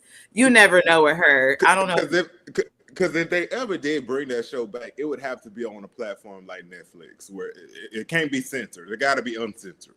Yeah, and it has to be like, because Netflix actually does run some pretty good reality shows. Have you ever seen The Circle? The last reality show I watched was Love Is Blind, and I the first few seasons of that was good, and then it just became the same thing over and over. The last two seasons dry. I didn't even finish them. Yeah, have you ever seen The Circle? That one's one. That's a Netflix one. It's like it's like a social media kind of catfish game where they're all isolated in one like room. And for like the entire time, and they have to kind of like catfish each other, or you can sign up as a catfish or as yourself, and you just have to like make friends, and your friends will vote you off, and you have to kind of like traders a little bit. So I've heard of it. I think I saw like their preview for it, but I haven't watched it yet. It's like a social experiment. It's pretty interesting. And then a lot of the people end up like making really good friends, even though like they may like play through the game and stuff. It's one of the more like it feels safer. You know what I mean? If I did a reality show, I'm going on Traders or The Amazing Race. I would do okay. So do you remember The Amazing Race? Not The Great Race. The Amazing Race. The Amazing Race. I love Amazing Race. Oh, me too. Me and my grandma used to watch that one. That's the one where you traveled like all over the world and you had to like find clues and you had like a team. Mm-hmm. Yeah, I remember that. My grandma loved that one. so We much. still watch it. We still watch it. I think they on like season 35 or 36 or something like that. Dang, where is that one at? On Channel 7 still? Well, if Channel 7 is CBS for you, then yes. Yeah, it is actually. Yeah. Damn. Yeah, because Survivor is going into its 50th season. Damn. I didn't even realize that. I dropped off of all of that. Man, they still going. I've been watching Mr. Beast. There's Mr. Beast's game. The Beast game's out right now. Those are pretty interesting too. I think the last episode is this week. That one is full of drama. Let's get Kimura going. Her little snippet in here. She was also, I think she was only in the first season, right? Yeah, she was. If not, maybe she made. I think she made like a cameo or something like that here and there. But yeah, because like she wasn't like a main. That baby fat and shit was like big. Yeah, especially at that time. Yeah. Go ahead and play her. I'll be right back. Far exceeds America's Next Top Model, right? It goes into every agency, every young girl, which is why I maybe don't want my kids to model. You think we still have a ways to go? Oh, 1,000%. What do you want to see change the most? It's a very harsh business. It's very harsh. No one really says the reality. Put it this way. Anything likely, 9 times out of 10, that you see or hear of someone that they said something happened to them modeling on set, at a shoot, at these weird locations, showing up at all these places for a casting or a go-see, not knowing the address, not knowing the people, not knowing anything. Even things that have happened to my own kids, going to places in upstate New York, and then the gig was canceled because of like a storm, and then no one looked out for these girls. That's more of an agent thing, but no one looked out for these 30 girls, young girls, away from home, upstate New York, no food, no money, no place to stay. I mean, I've seen it. I've seen it firsthand. I've lived it myself when I was younger. Most of the things you hear are probably true in some shape, form, or fashion. They are not fantastical things. These young people are not lying. Those things are mostly true. And again, I didn't hear them all, but every time I hear something, it's true. That's the business. And how do you think you made it here today, standing so proudly? By the grace of God. How did I make it here today? I had a level head on my shoulder. I was always very mature beyond my years. Why is that the excuse? That's the business. Yeah, exactly. And that's all they kept saying. That's all they kept saying. And so like that's why we're in danger of, I think that's why we're dealing with this whole Epstein shit. That was the business. That's how they were, because it was. There was. Elite model management was all up in that shit. Okay. And so like, and the modeling industry was all up in that shit. And so in a lot of ways, they're not wrong, but it doesn't make it okay. And they're still trying to make excuses for this shit. But that's the thing. What are you going to do to change it? Like, if you know all these things are happening, it can't just be, that was the time. That's the business. Because sex trafficking is $1 billion business. Right. It's Victoria's Secret. So what you going to do about it? Like, it's come on now. It's a lot of moving parts. It's like, okay, so you're so like, oh, well, yeah, this is so horrible, but you still are letting it happen. You're still complicit. You're still just like a nothing burger. Like the fact that all these people got here on this fucking documentary and with the girls, like, why didn't they have them sit in the same room with the girls? Right. I'm telling you, it would have been a more healing situation. Yeah. If they were all together at some point instead of like isolating them. I'm telling you, the end of that doc should have been all these girls kind of coming together. Right. Or at least, or being like to be continued where they do that or something. Yeah. It just felt incomplete. Like it felt like if they were trying to make us feel like that was the healing and ending all of this and we can move on, then they completely failed in their mission. Or unless they are like holding us on some cliffhanger where they're going to have something else, where that continues, and then they finally do that, but they didn't allude to that. So I don't understand. I really don't understand what this documentary was really trying to prove, besides exposing some things, but then also like trying to like save ass for the people responsible. Like Ken Mock just sat there and just like meh. Well, it's just business for him. Like he's a reality show, so it's just he don't care. I'm sure he has some regrets, but for him, it's on to the next. Didn't he do Making the Band? He did Making the Band. He did Real World. He's done a lot of different reality shows. Yeah. He was like the reality show dude at that time. Yeah. I heard some shit about Making the Band and too. Yeah. My camera looks awful. I don't know what's happening. It's just the light moving around. You look great. Don't worry about it, boo. Okay. What's next? Hold on. Let me see. We had Kimura. Okay, so we okay, I'm not sure about this Miss Mojo. Katie, let me know immediately if it like shuts off, if it does.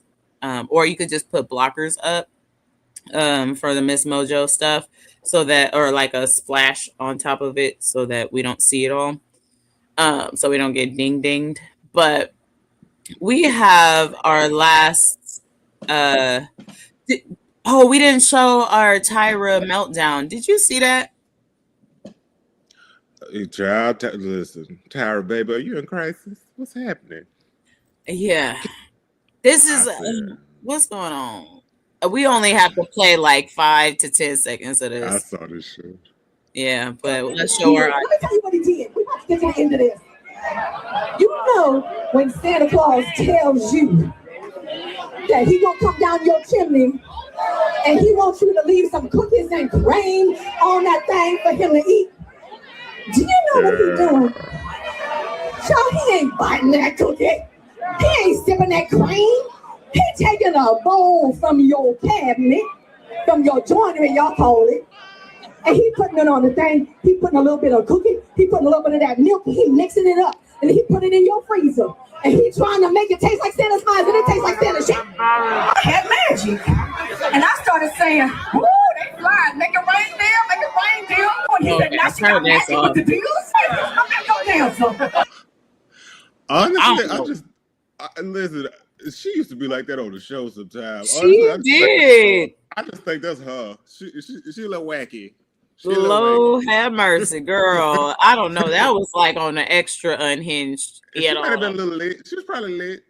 She was lit as fuck. Yeah. She was probably full. She was okay. Full that night. We not gonna really fuck with Miss Mojo like that, but there is that one. Oh, let's play Katie, if you could play the Takara Jones one, that we should be safe with that. I love Takara. Me too. I do too. No shade. All the black girls still look good. It said 50 and was a big fan favorite for many, including myself. This is someone with a vibrant personality and a show of confidence as a plus-size model. She wasn't in this docuseries, but her story was, of course, a memorable one. And Takara Jones joins us now this morning from Atlanta. This, by the way, is Takara's first interview since the documentary was released. Takara, good morning. Thank you so much for being here with us. Welcome, Takara. Oh, yes. Good day, everybody. Listen, I've been a fan of yours for so long. I just wonder, when you watch this docuseries, did you feel like it was a fair portrayal of the show? How did it line up with your own experience on the show? I mean, did this in any way surprise you? You know what? I was totally surprised. Oh, wow.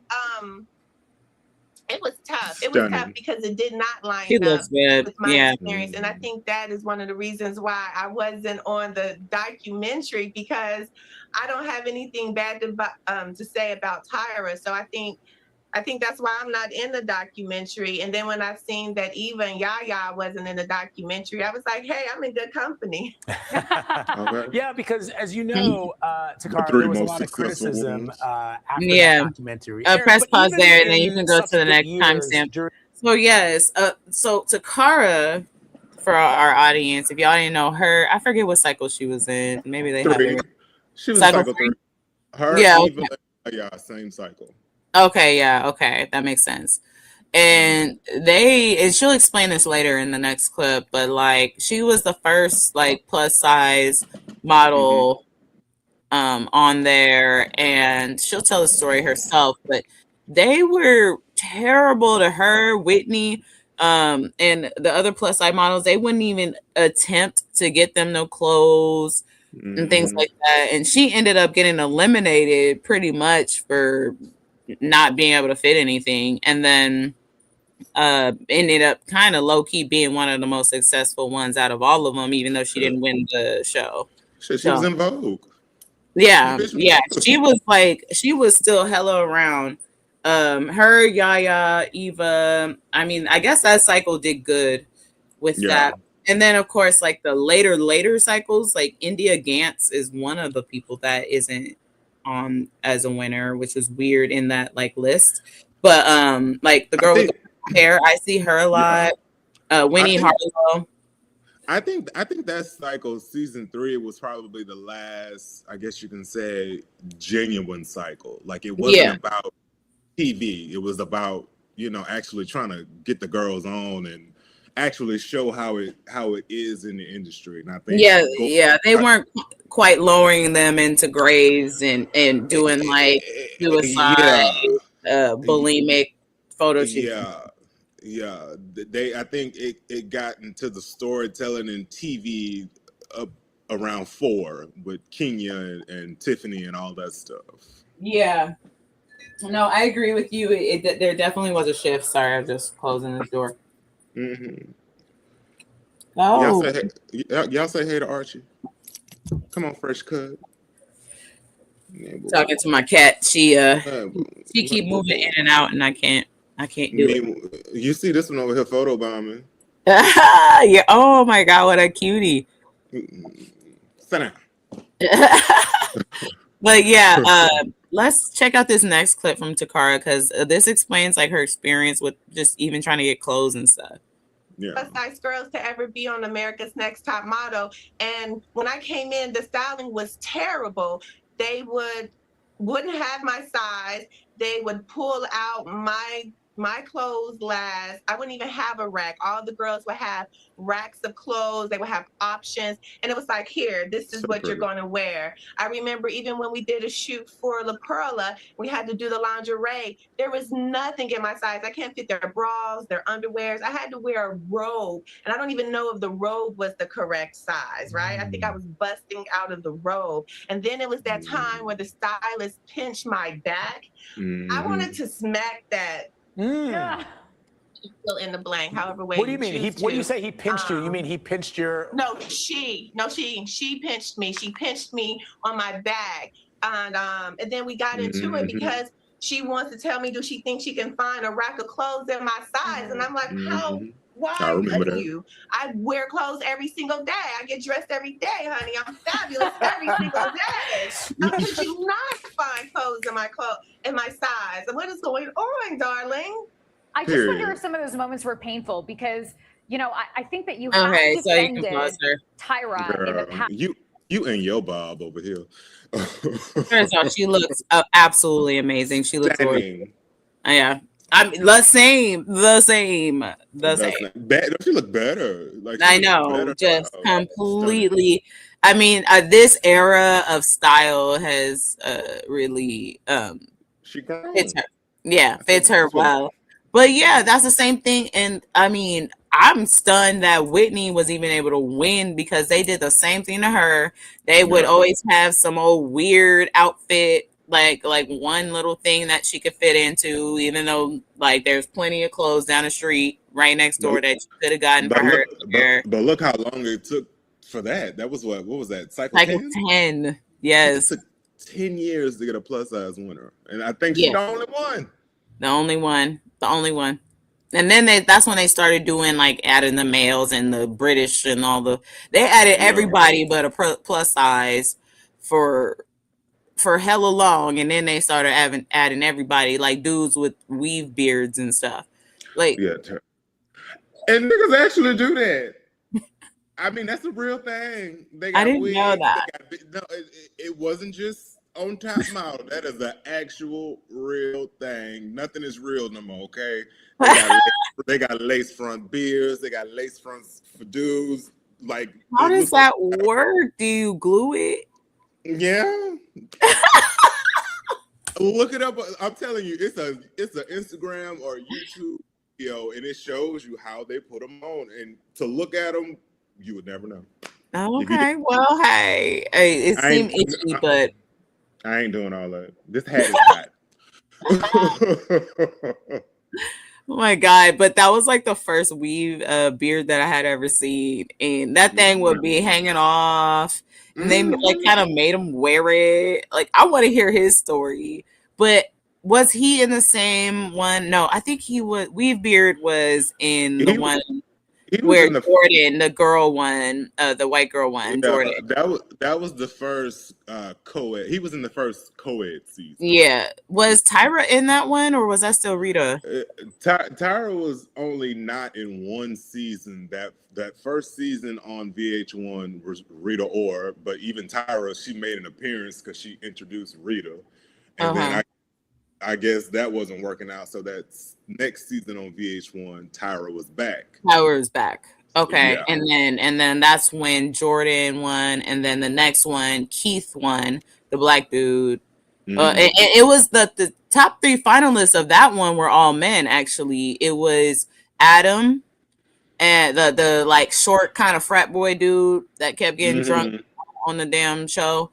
And then there was that gay dude, William. I think his name was Will. I really liked him. Yeah, white dude. He was the runner up, and then Keith won. And I actually liked both of them. I was totally okay with either of them winning. I liked both of them. And then and Keith was a former football player, wasn't he? And then the next one was both boys and girls again, and Niall ended up winning. The deaf dude. He fine. Oh my God. He's a beautiful man. Yes, indeed. You don't need to say nothing but boo. Not at all. Nothing at all. Yeah, he was very attractive man. And so I really actually enjoyed that season just because of that dynamic, and the person that won I actually really liked. You know what I mean? Like, he just seemed like a cool dude. And I still follow him on Instagram. He's still doing modeling and good work, and I'm advocating for, the deaf community, and he's doing good work. So, and then India won the year after that, the girl with the purple hair, right? Yeah, I was that so. I believe so. Like I said, the last leg is like kind of shaky for me. Like, I low key kind of I did enjoy those because it started getting good again. It did. It started to feel like they were actually treating people. It was properly. Grounded. It was grounded. I think that was missing. Like, it wasn't grounded anymore. It was just outlandish thing after outlandish thing, and that's. Yeah, it got a little unhinged there towards like in that those middle spots. It jumped the shore big time. Big time.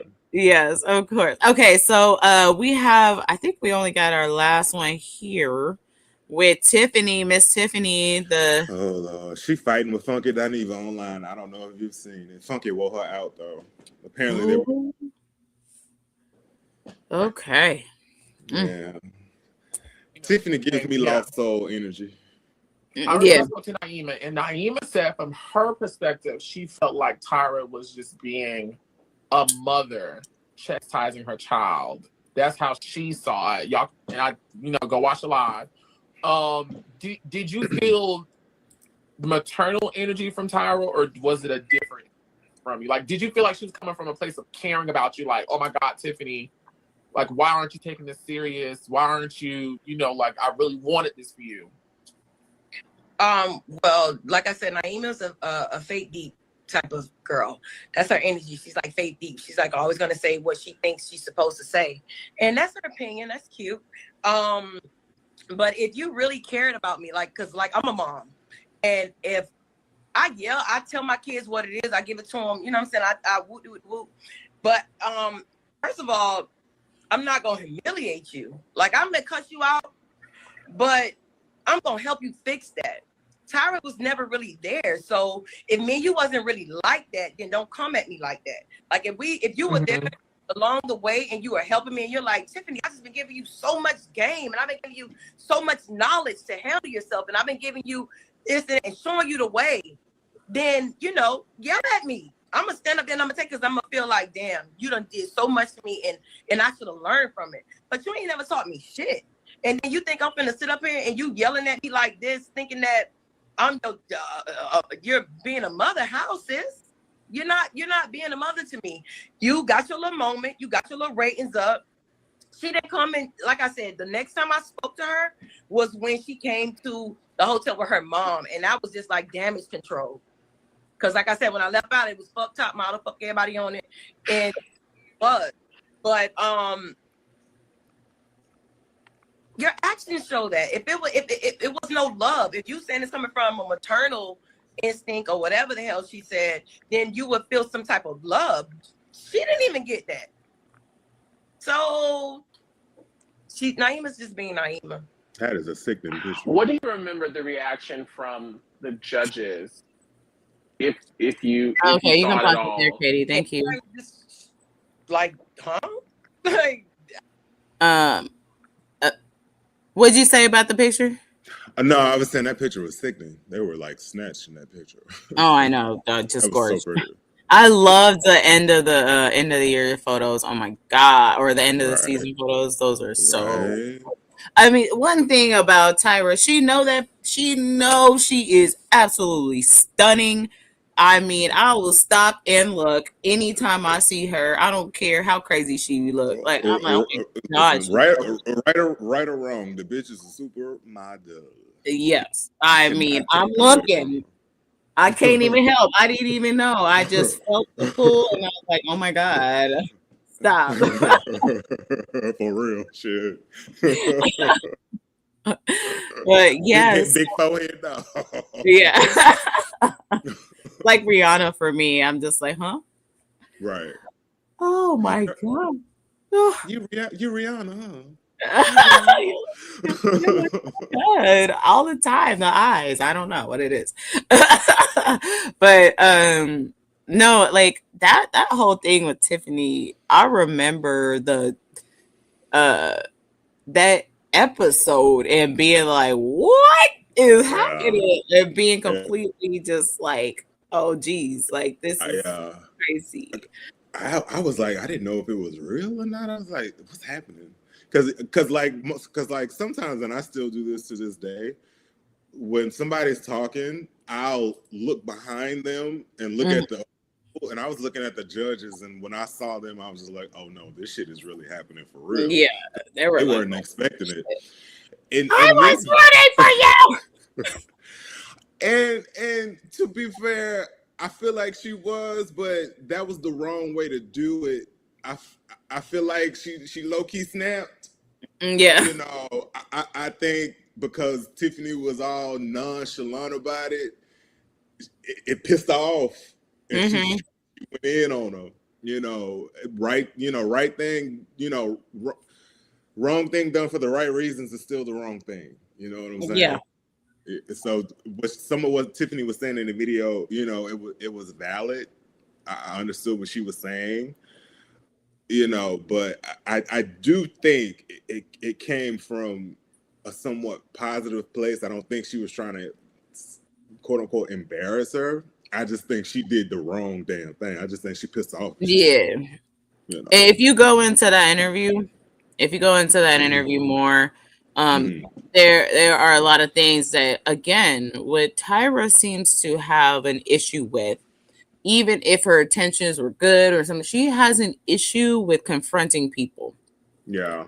She has conflict.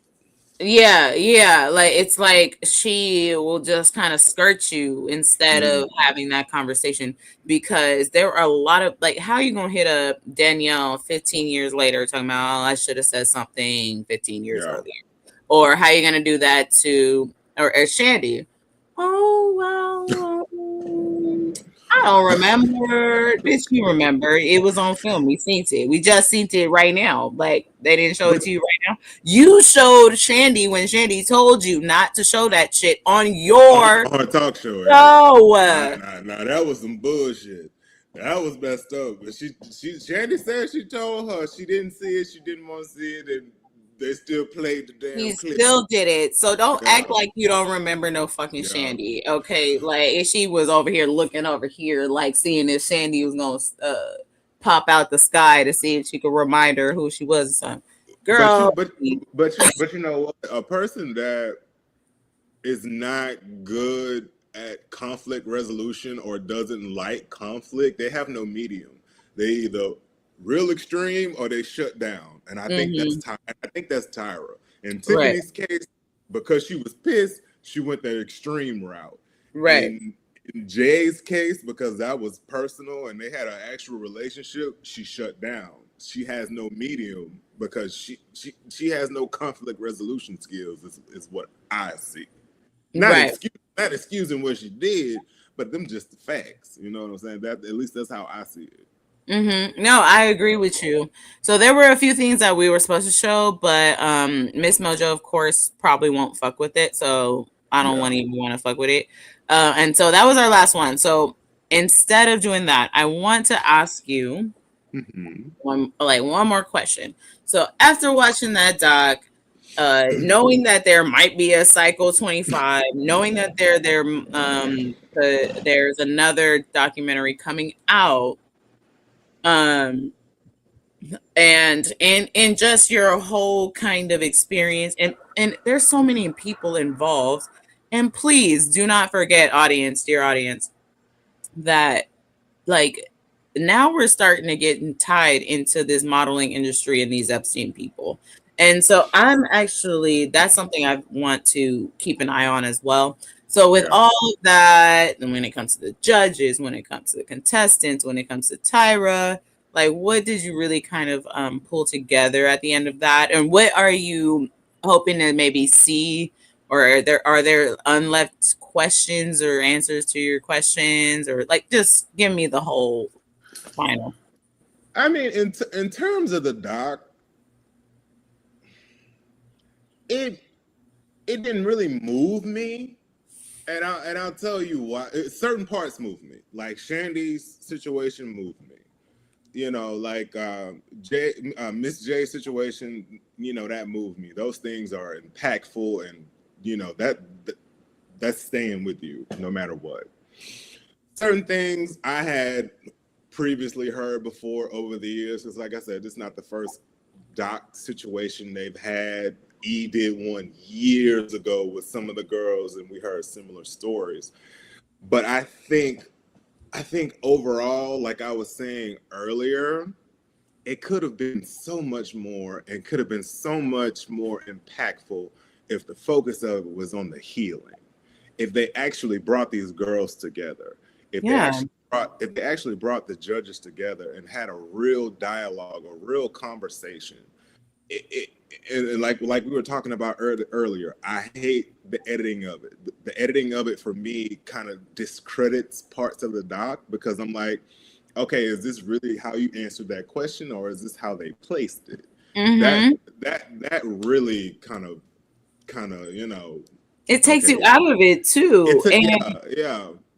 And since they're so much so about like storytelling, and they're these storytellers, then if I were them, if they really wanted to make that as impactful as they thought that they were going to make it, then surprise them. If you be like, hey, you know what? Well, this is what you said. Well, now you have the opportunity to talk to this person face to face, like they would do in any other reality TV show. So like, I just been like, they could have done so much more. I think that the Netflix thing was lackluster. I agree with you in a lot of ways. It could have been handled a lot better, and that's what had me confused a little bit about, like, are they planning on doing another 3 episodes, or is it something they're trying to get out of that, because it didn't translate the way that they wanted it to, I don't think.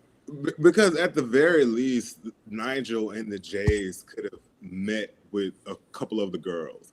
We saw Jay Manuel with Eva recently because she came to his book signing. You know, right? What I'm saying? So if you could do that, you know, you can reach out to some of these girls. I know I think it was a girl from Cycle 8. She was a black girl. I think her name was Umbrielle or something like that. She might have been Cycle 9. She had the short hair. I remember the name.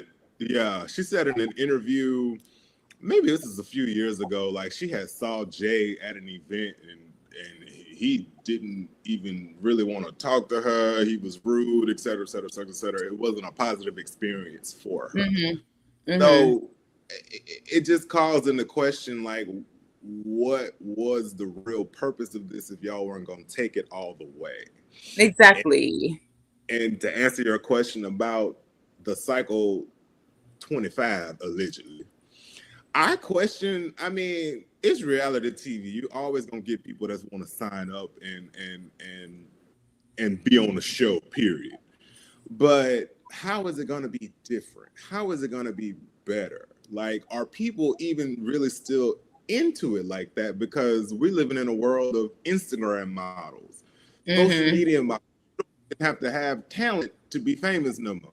Not at all. I don't even know if it'll really work. Like, how is that working? How are you gonna put that together? Are you trying to bring back that shit, or like what is it? What is it even about? If there were to be an alleged Cycle 25, especially after, like, did you know that they were gonna present you in this light in this documentary, thinking that you was gonna get there and just plug Cycle 25 and Miss J coming back and Mr. J coming back? Like, what? It just seemed like all over the place. Yeah, and you know what I mean? Because my understanding, I don't understand the goal of what they were trying to accomplish with it. Yeah, my understanding is, like, Tyra, none of the Jays or whatever, they had no, executive anything or creative control. They just came to be interviewed, and we see how they chopped it up. Right, but we didn't. So now they want to do this again. Well, bitch, from the last I just heard 20 seconds ago, y'all hadn't even talked to each other in 20 years. So how the fuck you gonna rerun this shit? It wouldn't be them. It would be who's it gonna be? Because we just had this whole documentary come out that you sat in here. I'm so confused about how they're gonna sell this. It is, I don't know, because, like, take Project Runway, for example. They're in, like, their 24th season. This last season was everything. I love Laura Road. She reads the girls. But Heidi came back. She had left. She was gone for years, and she came back to the show, and it just, like, re-energized the show. Right. It works in that context, but you want to completely bring back a show that hasn't been on for how many years, which we see it all the time, but do people really want it? And what are you going to give us? Like, are you going to give us the original vision? Because or are you going to give us more Instagram models? We can already do that shit ourselves, like right now. Yeah. Like we were saying earlier, it would have to be extraordinary. Yeah, you must have some modeling industry information that we don't have to be able to pull off another thing of that. And who are the judges? Because I don't know who are we thinking about that would be even someone that we would trust or care about to even watch. Or I just don't see how that's going to work at all. It's hard to keep a show like that going, because you look at RuPaul's Drag Race is going into this 18th season, and they have that show in other countries with other hosts, but obviously the one in America is the biggest one because RuPaul is the draw. That's it's her show. So without Tyra, will people want to still see Tyra? Because people, but it worked with Rita Ora. It did work with Rita Ora. It really did. Yeah, I thought it worked. I liked it. It was totally fine for me. I didn't have any problem with it. It was different, but the thing with the Rita Ora kind of like 1 season or 2, I don't know how many she had, but it was 1. Yeah, but one thing that it worked for the time, right? And so like they were all up on social media. They were, they were in like dealing with the influencers of the time on the internet. They were teaching them how to use the internet. And they had judges that were current. There was Ashley Graham. It was La Roche. It was, I forgot the dude. I think he was with like Paper Magazine, which at that time they were like that guy, the kind of fantastical kind of looking dude. But it seemed to kind of work. You know what I mean?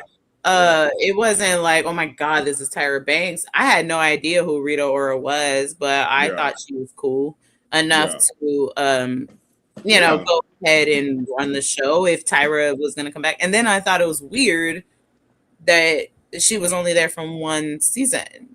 And then they brought Tyra back, and which was fine, but why didn't they bring Rita back as a judge? Right? It was like, so there's just a lot of squirrely shit that happened in that. And so I'm just curious as to what's even the point of doing all this to even come back for a cycle 25 after you just kind of sullied your reputation and confused everybody about what your intentions are in this documentary. And there's another one coming out trying to expose you on more shit. So are you like it would have to be also a situation too where whether it's Tyra or someone else, they would have to have sole control, sole ownership. Like if some shit ain't right, they can say, hey, nah boo, right, cut the camera, we're not doing that. You know what I'm saying?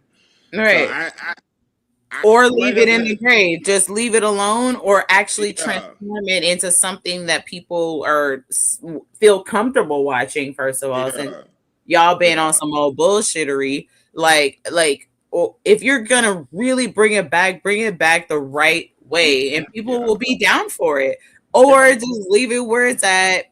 And we wasn't even really thinking about y'all like that until you came up with this documentary. But because low key, like no other modeling show has worked. Like I remember Naomi Campbell had one on I think it was on like Oxygen for a few seasons, and that fizzled out. So Tyra, other than Project Runway, a show about fashion in this lane, Top Model is the only one that sustained and went for as long as it did, other than Project Runway, which is still on. So it's dicey. I don't know what they're gonna do. It's gonna be like, oh girl. And then we have like so do you remember, and this is like our last thing, because we've been here 2 hours, but I do want to tap in with our audience a little bit before we jump off, but because Miss Marley been reading me all 2 hours. I'm playing, girl. Yeah. Miss Marley been here, but we love talking about art. I love this show, and I want to talk about it with people that also loved it the same way I did. And because I wanted to be on top. Was that your cat? Damn. Yeah, that's his ass. He's literally laying right next to my laptop, Charles. That's why you can hear him. Okay, yeah, mine's slumped. I gotta check and see if her pulse still going. No, she's breathing. She's just a big old lump of Lord sleep. But like the impact that this made on our like people growing up, and you know what I mean, it mattered. Yes, it did. And I cared about those girls, you know what I mean? And to hear some of those stories And to hear that Tyra didn't call her and say, hey, like, oh, I knew that you, that's fucked up. And something about her and her little weird smize and just her demeanor during this whole thing creeped me the fuck out, if I have to be real. That's that wall. Yeah, it was unnerving, to say the very lightest. And I've always been a rooter for Tyra, but when a whole slew of people come out and talk about you in that way, and even if, you know, what I will say is that, and this is just me being a Libra, so maybe, the devil's advocate thing, but I will really say this. The fact that she seems to have an inability to confront people and talk to them directly about literally anything. And it seems like it's a track record with her to not be able, like, she might not even be mad. If I was going to give her the benefit of the doubt, that's not what I'm saying, but if I'm hypothetical situation, she did this to multiple people and just ghosted them and ran away from confronting them in the situation, when potentially it could have been handled a lot easier if she would have just talked to them. You know what I mean? And that's what weirded me the fuck out. And then in the way that she just seemed to not really even want to apologize or hold any accountability. It just was like, okay, well, shit, I haven't watched this show in a long time. The last impression I had of Tyra was pretty good, because I think the last season I watched was with her and Niall, and I really liked Niall. And that was a good season. Like, people were treated all right as far as I'm concerned. And so I was a little taken aback by just the way that she was acting, and then the way that her and Jay Manuel have their relationship now, and then how she didn't come and say anything to Mr. J or Miss J after they had the stroke. And I'm just confused about that. It's hard when it's people that, even though you don't know them, when you grow up watching these people, you get attached to them. You know, they're in your living every single day, and you want to have that. You have that image in your mind, like, oh, they the best of friends. And when you find out that's not true, that hurts. Like you know, one of my favorite shows is Charmed. Like, it makes me feel a way knowing that them hoes wasn't getting along. Like, I hate that we know that, because like, I watch the show, it's like, oh Lord, that's all I can think about. You just kind of side eye, them hoes don't really like each other.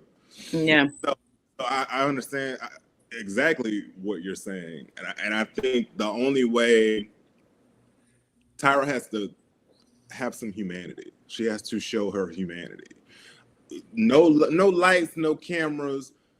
Make it right with some of these girls, especially the ones that were hurt the most. You know what I'm saying?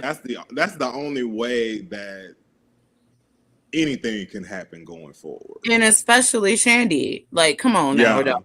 Oh yeah. Come on now, dog. The way that she ended up talking more about Tiffany and Kenya and all these other people, and completely slated Shandy off like that didn't happen. He didn't say a fuck. There was nothing in that documentary with Tyra responding to that. And that's what I'm saying. She keeps skirting people off because she's a coward and she won't confront her demons or her shit.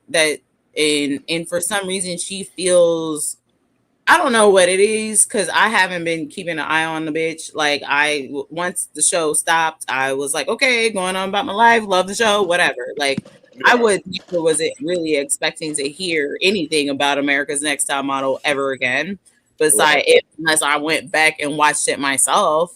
You know what I mean? Just to have a nostalgia sake. But no, you guys, they brought this shit out. They brought it on Netflix. Now, we all watched it. We all watched the show, and now we watch this. And now you want us to sit here and be like, oh, no. Like, you just told us what you did. I think her and everybody else had to have known, because this conversation has been happening since COVID. Like, right. It hasn't really stopped since COVID, because people was at home reanalyzing everything because they ain't had nothing else to do. So it's been years in the making for this. Mm-hmm. I feel like because there was so much conversation about it for the past few years, it could have been bigger than this. It could have been better than this. It could have actually been impactful in a way that helped and healed, and not just giving us more to question and more to scrutinize and more to talk about. And you putting girls back in the line of fire. I don't even think they got paid for this. Yeah, exactly. Yeah, there's a lot that goes into this, and I'm curious to see how this moves forward because of I don't know. It seemed like I see some posts where they were like, "It was that a threat when she said, "Oh, I'm gonna bring it back because I'm gonna abuse more people"?" Like, geez, lady, and honestly, the way that her face was and the way that she was answering the questions it was unnerving to me in a lot of ways. Yeah. But let's comment on a few of our audience members. They've been up in here. Let's acknowledge them. Let's start here with Marley said Iman, RuPaul, Grace Jones are my picks for sure. Yes. Oh, if I have to choose a favorite model, who's your favorite model? Mine was Tyra for a while, but I mean, in terms of my lifetime, it was always Tyra. It was always Naomi. It was always Heidi. It was always Giselle. It would be out of those four. When I think of a supermodel of my lifetime, it was Tyra, it was Naomi, Heidi, and Giselle. When I think supermodel, I was gonna go Tyra, and then and Rihanna. I always just loved Rihanna. I just thought she was just gorgeous. And still is. But yeah, and then I had a lot of musicians that were also like that I loved as well, so they kind of went hand in hand. But yes, and then if I had to really go supermodel, I would say I liked Giselle a little bit. And then there's this other girl, I can't remember. But when I tell you that I had a mountain full of 17 magazines, like every issue for years and years and years, like every second 17 magazine, I went straight to the horoscope, looked up my Libra horoscope, and then went through and then looked through the monthly makeup and the fashions and the things that the colors of the month and whatever. Yes, the season. There was hell of them, and I just had all those magazines. I like to just look through them, and I wanted to do that.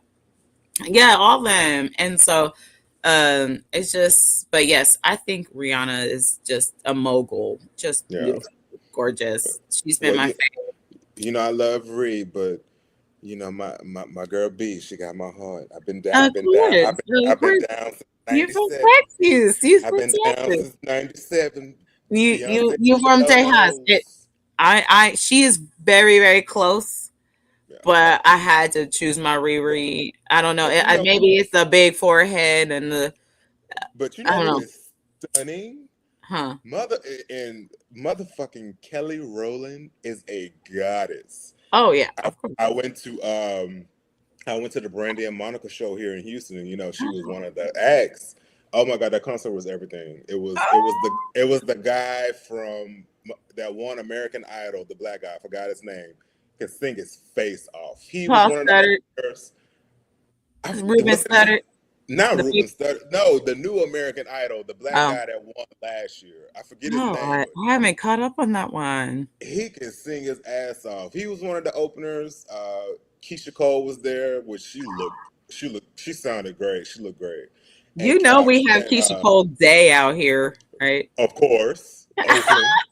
Yeah. And then Kelly was the last opener. When I tell you that body was snatched, the bob was bobbing, the skin was skinning. She is like the Godiva goddess. She is so stunning. So stunning. Yes. Yes. God. I love that, like, everybody is looking so good. Like, I see Tia and Tamara the other day, and I was like, right. Sacrilege. Why y'all look so fucking good? Right. Damn. They looking better now than when we was growing up. Hello. What evil, what sorcery is this? This is crazy. They look, you know, little money, little water, stress free. Little cocoa butter, little smell good. You know. Okay. Like, you know, little melanin goes a long way, child. Took them back 20 years. I was like, God damn. Right. That's the twins? That's the twins. And they all in their 40s now. That's the thing. 50s. Yeah, some of them 50s too. Shit. That's God. Okay. So let's check in. So I'm a Caribbean girly. I'm Team Rihanna all day. See, we got a yes here. Come on, Navy. Boss Lady also says, I think her name was Alec. She was tall, very dark-skinned model. She normally used to model for Coach. I loved her. Yeah. Oh my God. I wish I still had those magazines. The There's name's so many ones. Yeah, that does sound familiar. I know exactly who you're talking about. It's like popping into my head. Yeah. I just didn't know her name as much, but yeah. Salita E. Banks was hot for a while too. I haven't seen her in a while. She was hot for a while too. And like I liked the Gigi Hadid era too. There were some really pretty models there. Now you know who I don't get is fucking Kendall Jenner. She's just real basic. Like she pretty, but she ain't like that. Ain't supermodel to me. Yeah, she just was regular. I think she took a lot of she kind of rode the undercurrent of Gigi. I think she just kind of hung around her clout. You know what I mean? Mm-hmm. And then they also like the plain mousy white girl. That was like a thing. And there's nothing wrong with that. But when I think supermodel, I think like supernova, like extraordinary. Like I don't see nobody else that look like you. You know what I'm saying? Right. Yeah, no, but also they would also enter those like plain Jane white girls in there just to keep them relevant so that people wouldn't get too far off and be like, oh, we're not interested in y'all no more. And plus she got name recognition, you know, Kardashian Jenner. So totally. So go ahead and take a picture. Yeah. Go Hey, I ain't hating on her. She was the only one that wasn't like on a tear on some weird shit too. So I don't know. I still don't hear nothing from her. But anyway, first of all, thank you guys so much for being here. What an amazing show. I really needed this. I needed to hang out with my homie Kev and just really talk about something we just were so interested in and grew up with. And shout out to Katie in the background out here who helped us out and just to do this so we could really talk about it without having to do too much work. And you know when you love something, because we didn't prep for shit. Like I glanced at the notes or whatever, but a lot of it just came on out. Yeah, because we knew, but we were like, let's talk about this. Come on, fans. Let's talk about this because, like, why not? You know, I don't want to talk about people being bombed all upside the head and all sorts of shit all day and everything. Not today. Not this Saturday. I just want to like do something different. Talk about something that I grew up with and that I actually genuinely care about because, again, I actually still care about the modeling industry. I would like it to turn into something where it is a safe place for people to work and do work and all that stuff. And I've always wanted to be a model. That was one of the things I knew I could hop in and do. And and just hearing all this bullshit about it and how unsafe it was. I'm glad that I never went down it, but like that doesn't mean that it has to stay that way, you know? Yeah. I think a lot of it too is societal standards of beauty. Like people have to be willing to open their eyes and their minds to what's beautiful, because beautiful can mean one thing to you and something else to me. You know what I'm saying? And at this, and like Boss Lady is saying, like you have to treat people with dignity and respect and protect people. You know what I'm saying? Like if I'm working for you, then I'm expecting you to protect me in every aspect as long as I'm working for you. Period. Right. That should be the deal, right? It's as simple as that. I mean, that's in my contract. Right. And it's better for the both of us. It's the better for the both of us if we are in agreement on at least just that, because that gives me more incentive to do a better job, to stay a part of this project, and to, you know, make it actually something successful instead of you just being an asshole and exploiting people and treating people like shit and making me shave my teeth down and shaving my head all wrong and filming me in one of the most embarrassing / traumatizing moments of my life. Because one thing about this era that we're in, as annoying as it can be sometimes, they ain't taking that shit no more. Like back then, and even watching stuff now, you know, I think people think it's insensitive when a person says, "Why didn't you say anything?" And I get it's hard for people to speak out sometimes, but I'm glad we're in an age now where no, people are speaking out. They're not taking that shit. But then I want to counter with that, because it's like the same amount of accountability is still being held, which is literally none. Like, so okay, so you can talk all this shit and go on your podcast and say this and that and woo, but still there is no accountability being held here. Nobody is even apologizing on a whole last 3 episode thing. So I just can't really say like, oh, we're in 2026 now and now we're doing things differently, because look at the president of the United States. Motherfucker ain't being held accountable. Look at what happened to Renee Good and Alex Petty. And those people are still running amok. So don't come over here talking about, oh, the people in the 90s didn't hold nobody accountable. I think we at least did a little bit better job of holding people accountable than we're doing right now. So that. I agree with you. I think more so it's the aspect of in the 90s.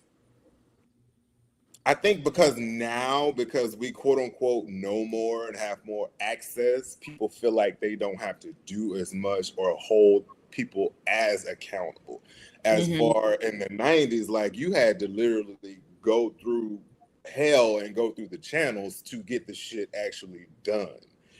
I just appreciate sometimes more now that people actually are speaking out in real time, as opposed to waiting 20, 30 years to speak their truth or tell the truth. You know what I'm saying? That's more on the lines of what I meant, but I agree with you. Accountability is still like, where are you?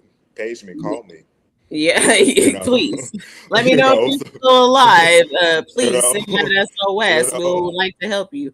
Because what does Boss Lady have to say? We also have to remember, though, that millennials and those born after really didn't have to fight for anything, because all our battles were being fought for us by the elders who are now dying. I'm not okay, sure. I can agree with a good like 60% of that, because again, we were children, right? So when America's Next Top Model, for example, came out, I was 10 years old.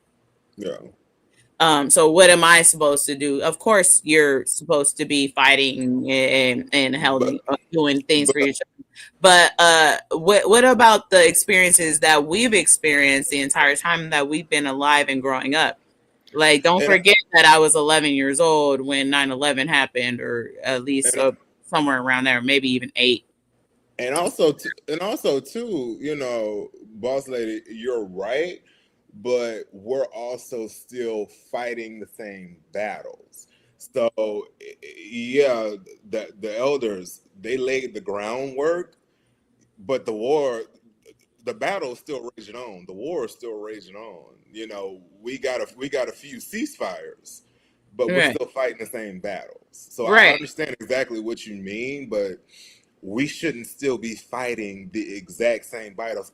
Can we get some new battles? Can we get some new fights? Yeah, I thought we was moving forward or something. Right. I actually feel like we're devolving. And again, the reason why I started this channel here and called it the Millennial Gaze when I did is because it just feels like we are a skipped over generation where we just are supposed to just take it. Whatever the fuck happened, we take it, and they don't even get. And we're don't complain. Oh, don't complain, because you're gonna have a tear on TikTok about how we can't grow up, or we can't fucking get or be younger, or how we are just complaining about everything. Bitch, I ain't complaining about shit, bro. I've been waiting for this whole send the asteroid. If you really me, send it. Send the zombie apocalypse. I'll work with that. Okay, because I'm gonna still be surprising over here surviving, because what y'all have done to this generation is completely skip over us and pretend like we don't exist when we have the experience and we're at the prime of our lives to actually do something about it. Right. Hunter, just give me my ticket to Mars. And we look good. Okay, shit. Just give me my ticket to Mars. Beam me up, because it's real ghetto down here right now. I can't. It's real hood. White refrigerator, ratchet down. I can't. Beam me up immediately. Yeah, I would, aliens, please come. I just watched. Where you at? What planet are we going to? I'm packed. I agree, Marley. Ready. I agree, Marley. You know, we say this all the time when we're on the Don Lemon show. White men and women have to step up. They have to step up. We need more white people like Jolly Good Ginger. We need more white people like Jennifer Welch that's gonna talk that talk. And Katie. And Katie K on the ones and twos. That's actually about that action. You know what I'm saying? They actually. Because I was raised with compassion and to respect and to care about people. Didn't matter black, white, or whatever. Like, that's human nature. Or at least it should be. Yeah. You know. And also, I mean, let's just go into before we really close out, because I have to go to this auction for the school, get my flowers for the work I did to get these children some fucking paper. But be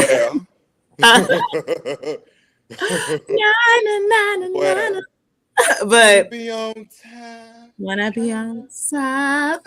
No, I did. But yes, like tell me why I seen something earlier talking about how there's a white woman. Sorry, white people, but this is your people. Don't come over here asking me for shit. This white woman was like, oh my God, James Tyler Rico. I love Jasmine Crockett so much, and I was gonna vote for her, but I just have to vote for James Tyler Rico. You don't have to nothing. That's a choice, boo. So y'all about to fumble the fucking ball again. It's about to be like the Super Bowl, bro. Oh my God, white women, what the fuck y'all doing, bro? I don't know, cause like I did early voting the other day, and it was the turnout was turning out.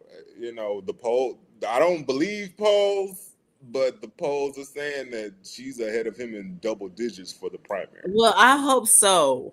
But there are a lot of videos of white women over here crying, talking about, oh my God, I love Jasmine Crockett. Yeah. Well, you let me vote. Well, vote then. Okay, then vote for her. Hello. But inside Rico, he has a softer voice. It's so not the crazy Bible eyes. I don't want to go off on a. He might be a perfectly fine man, but she is more qualified, and she has been where she deserves it. I'm sorry. How about that? Well, not even just that. She's about that action. She's not going to just talk. She's gonna actually fight for us. So y'all want a soft bitch instead of a real one, like a real. And I don't like when people heavily bring religion into politics. It's supposed to be a separation of church and state for a reason.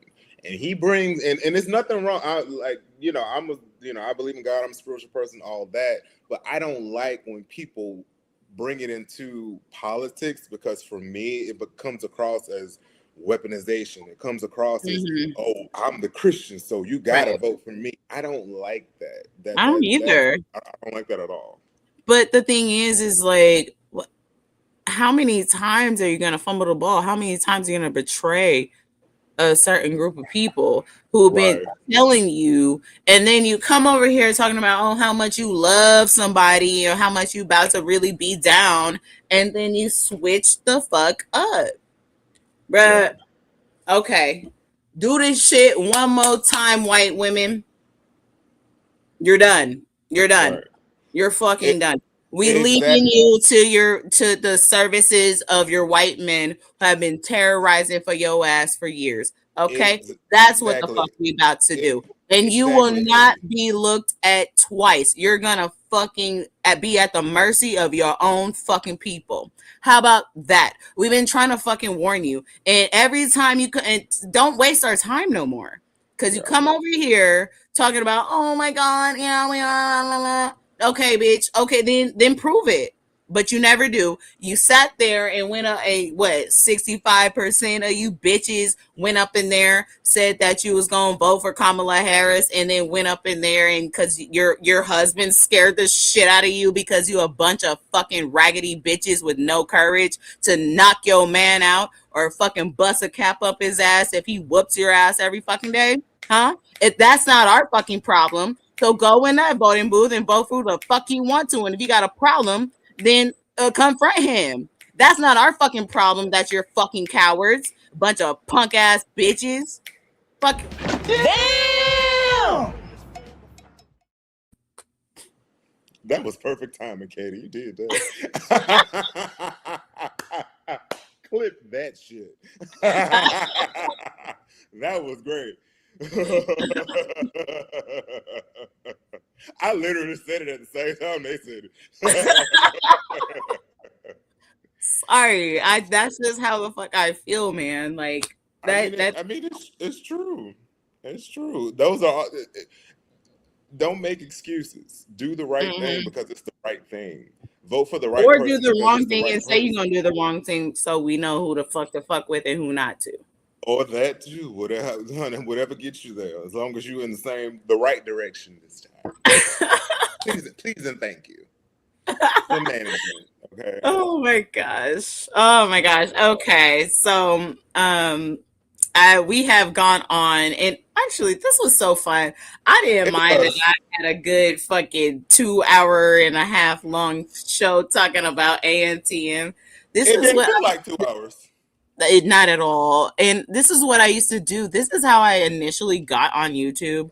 I used to do reaction videos and commentary to concerts I used to go to, The Walking Dead, The 100, books that I was reading and things like that, and just have a good time like doing thing on my channel.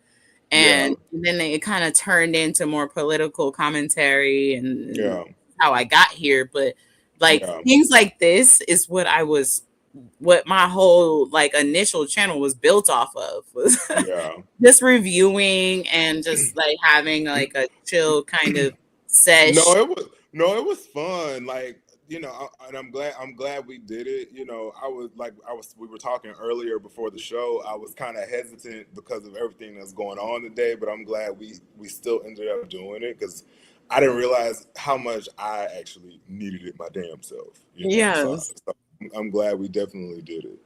Oh my gosh, good. And I want to do this a little bit more often because I still have a whole nother channel that I still co-live stream on. And and some people still pop in, and I want to still cater to them every now and again. So I'm gonna start doing more reviews on like the books that I'm reading, or like if I, Legend of Monarch season 2 is coming out.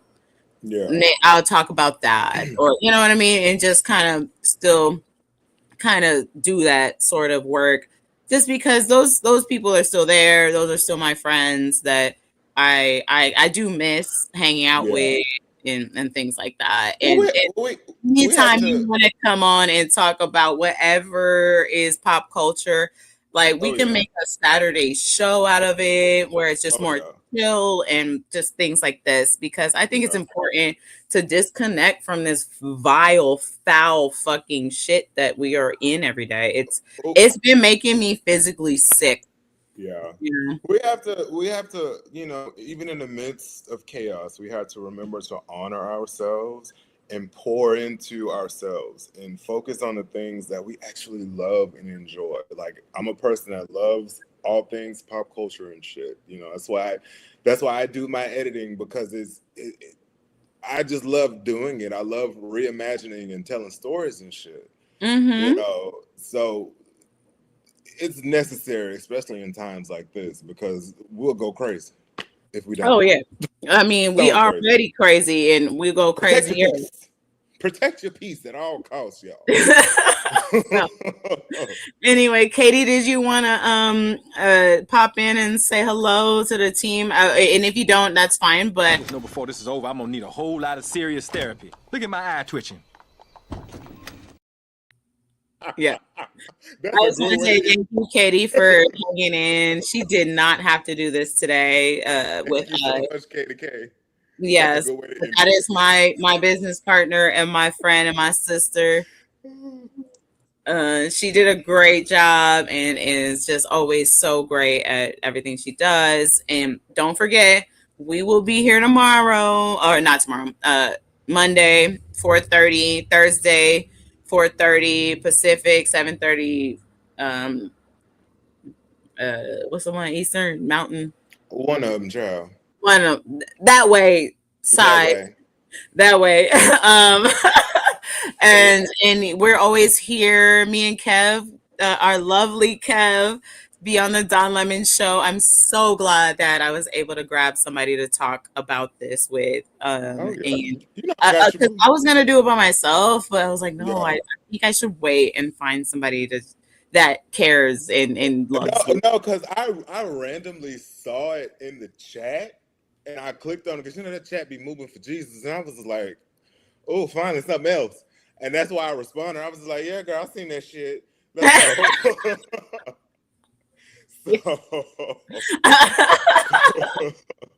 I wanted to talk about it. And me and you, we just vibe naturally. So, it was a no-brainer. And again, like I said, like on the Don Lemon show yesterday, I was just like, I'm so happy. When I first got on Don's show, I was skeptical. I was like, I probably won't even last maybe 2-3 episodes. I'm gonna hang in there and see what's up, because I was doing for a long time before I got on. Yeah, I was doing this shit on my own, and with like 0 viewers. It was pretty much like I was just doing my own recording, and maybe one person would drop in, call me a bitch, and then like leave or whatever. That's a lot of effort. Yeah. That's a lot of effort. And so, at least give me a like and a share, bitch. Yeah, I know. And so I was just like, okay, I guess I'll go on Don Lemon show. He's from CNN. I was always independent media person. Like I didn't really even fuck with CNN or any of that like that until the pandemic and woo. But but before that, I was just fucking with like John Idarola, J.R. Jackson, Francesca Fiorentini, TYT, people. I didn't even like Jank or Anna, but it was mostly those three, and the Dr. Rashad Ricci. But anywho, that's a whole shit. But I was just like, fuck it. I guess I'll go on, and if I don't want to be on the show anymore, I'll cancel my subscription. Yeah. I was definitely, and he said, yeah, when we first met, you were in a different headpace, and I'm like, absolutely the fuck right. Shit, he has a soft spot for you, like I think more so he sees a lot in you. I can tell by how he speaks to you and of you, and it's nice to be seen, and I think he sees. But he was right. Like, he pointed out something. I was in a different mind space. I was like, I didn't even like him. I didn't like nobody. I had no idea what to expect. I didn't trust him. Andrea? Hey, Andrea, I see you. But yeah, I was cynical. You know what I mean? And untrustworthy. And for very good reason. Yeah. You know what I mean? And I was, after that election and everything, I felt betrayed. I was like, this is some bullshit. Like, something is wrong here. And I've been living this shit my whole fucking life. All y'all talking about, oh my God, we're losing our health care, bitch. Who got health care? You got health care? I don't got that shit. You got that, and then finally the community started to gel in a way that actually works for me, actually works for other people. And I've really seen, and now it's actually working so that I've been meeting our friends in real life, and even it's spreading out to other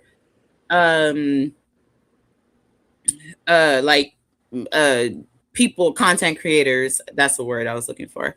And so, like, Amazing Lucas and the dude from Superior from Why I Hate Politics, and so I've been and reaching out to those people too, and Political Punk and all these people, and they're just real people that care about things that actually all started from different areas on YouTube, the same way I did, like video gaming and shit like that. And so I think that there's something really powerful happening if we keep this going and start really binding and gelling in this community that has started. And I had every reason to feel some type of way from when it started, and to be like not trusting the bitch. You feel me? Yes, Eddie Roman Rocks. That's how we met. Yep.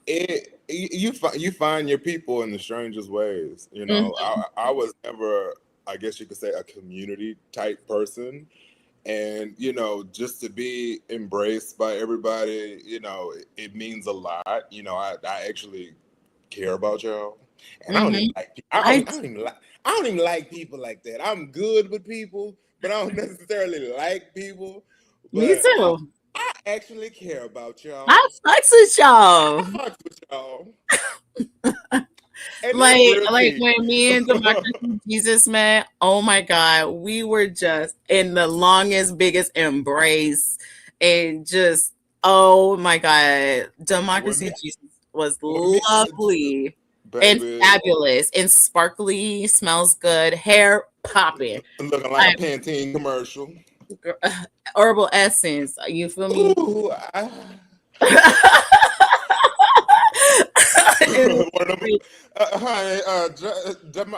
DJ can come to the cookout. We'll give him a dark and lovely commercial.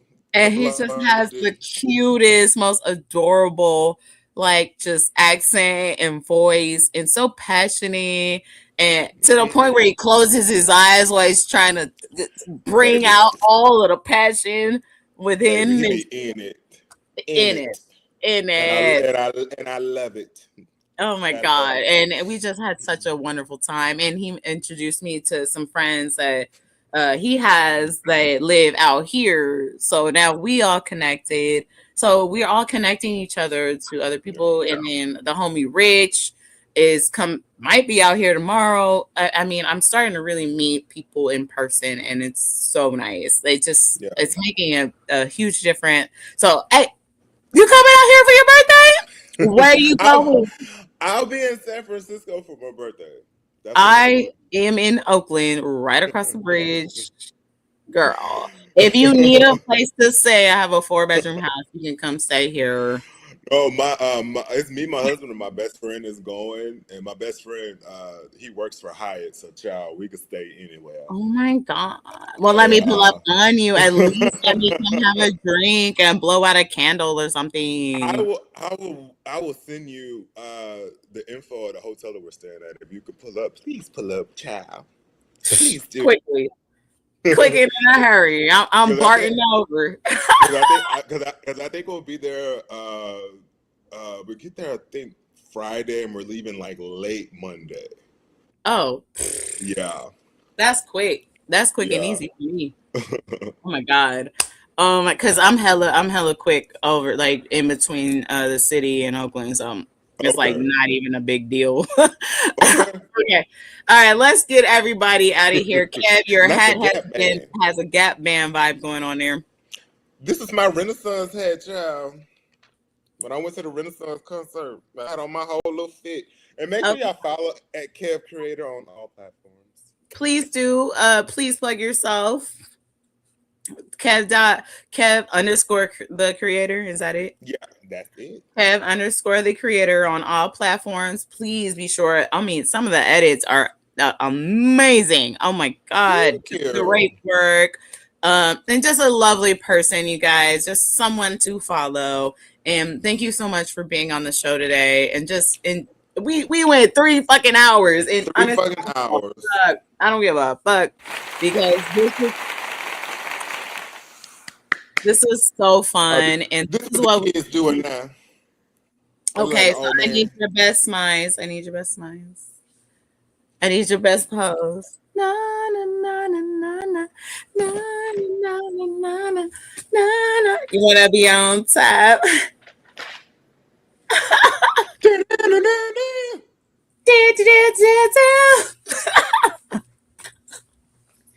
Okay, I'm sorry. I was a girl. I know I was a tomboy, but I was also a little girl too. Your ass come off tough, but you still girly. Trust me, I clocked you. But Disney girl. Okay. All right, you guys. Hey, we gonna keep it gangster out there. Make sure that you check us out, and make sure if you did not like, please like on your way out. We trying to get. Well, we got 10 more subscribers to get to 100. 12. How many more we need?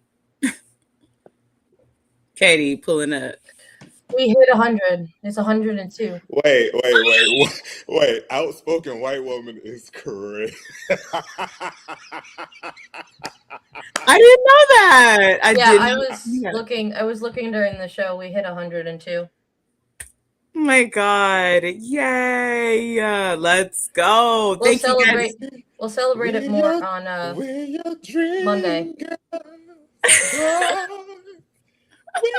you happy. We'll make you happy. Oh my God. Get me off of here before I start acting. Yeah. I love you so much, boo. Thank you so much, Katie. This was so fun. And we will do it again when we got something else fun to talk about, so that we don't have to talk about the misery of the world every single moment, right? Okay, you guys. Take y'all's peace at all costs. Check us out on Monday, 4:30. Please bring another friend. And we got plenty to talk about, like the Iran and all that bullshit. So we will be here. We'll see you then, okay? Keep it gangsta out there.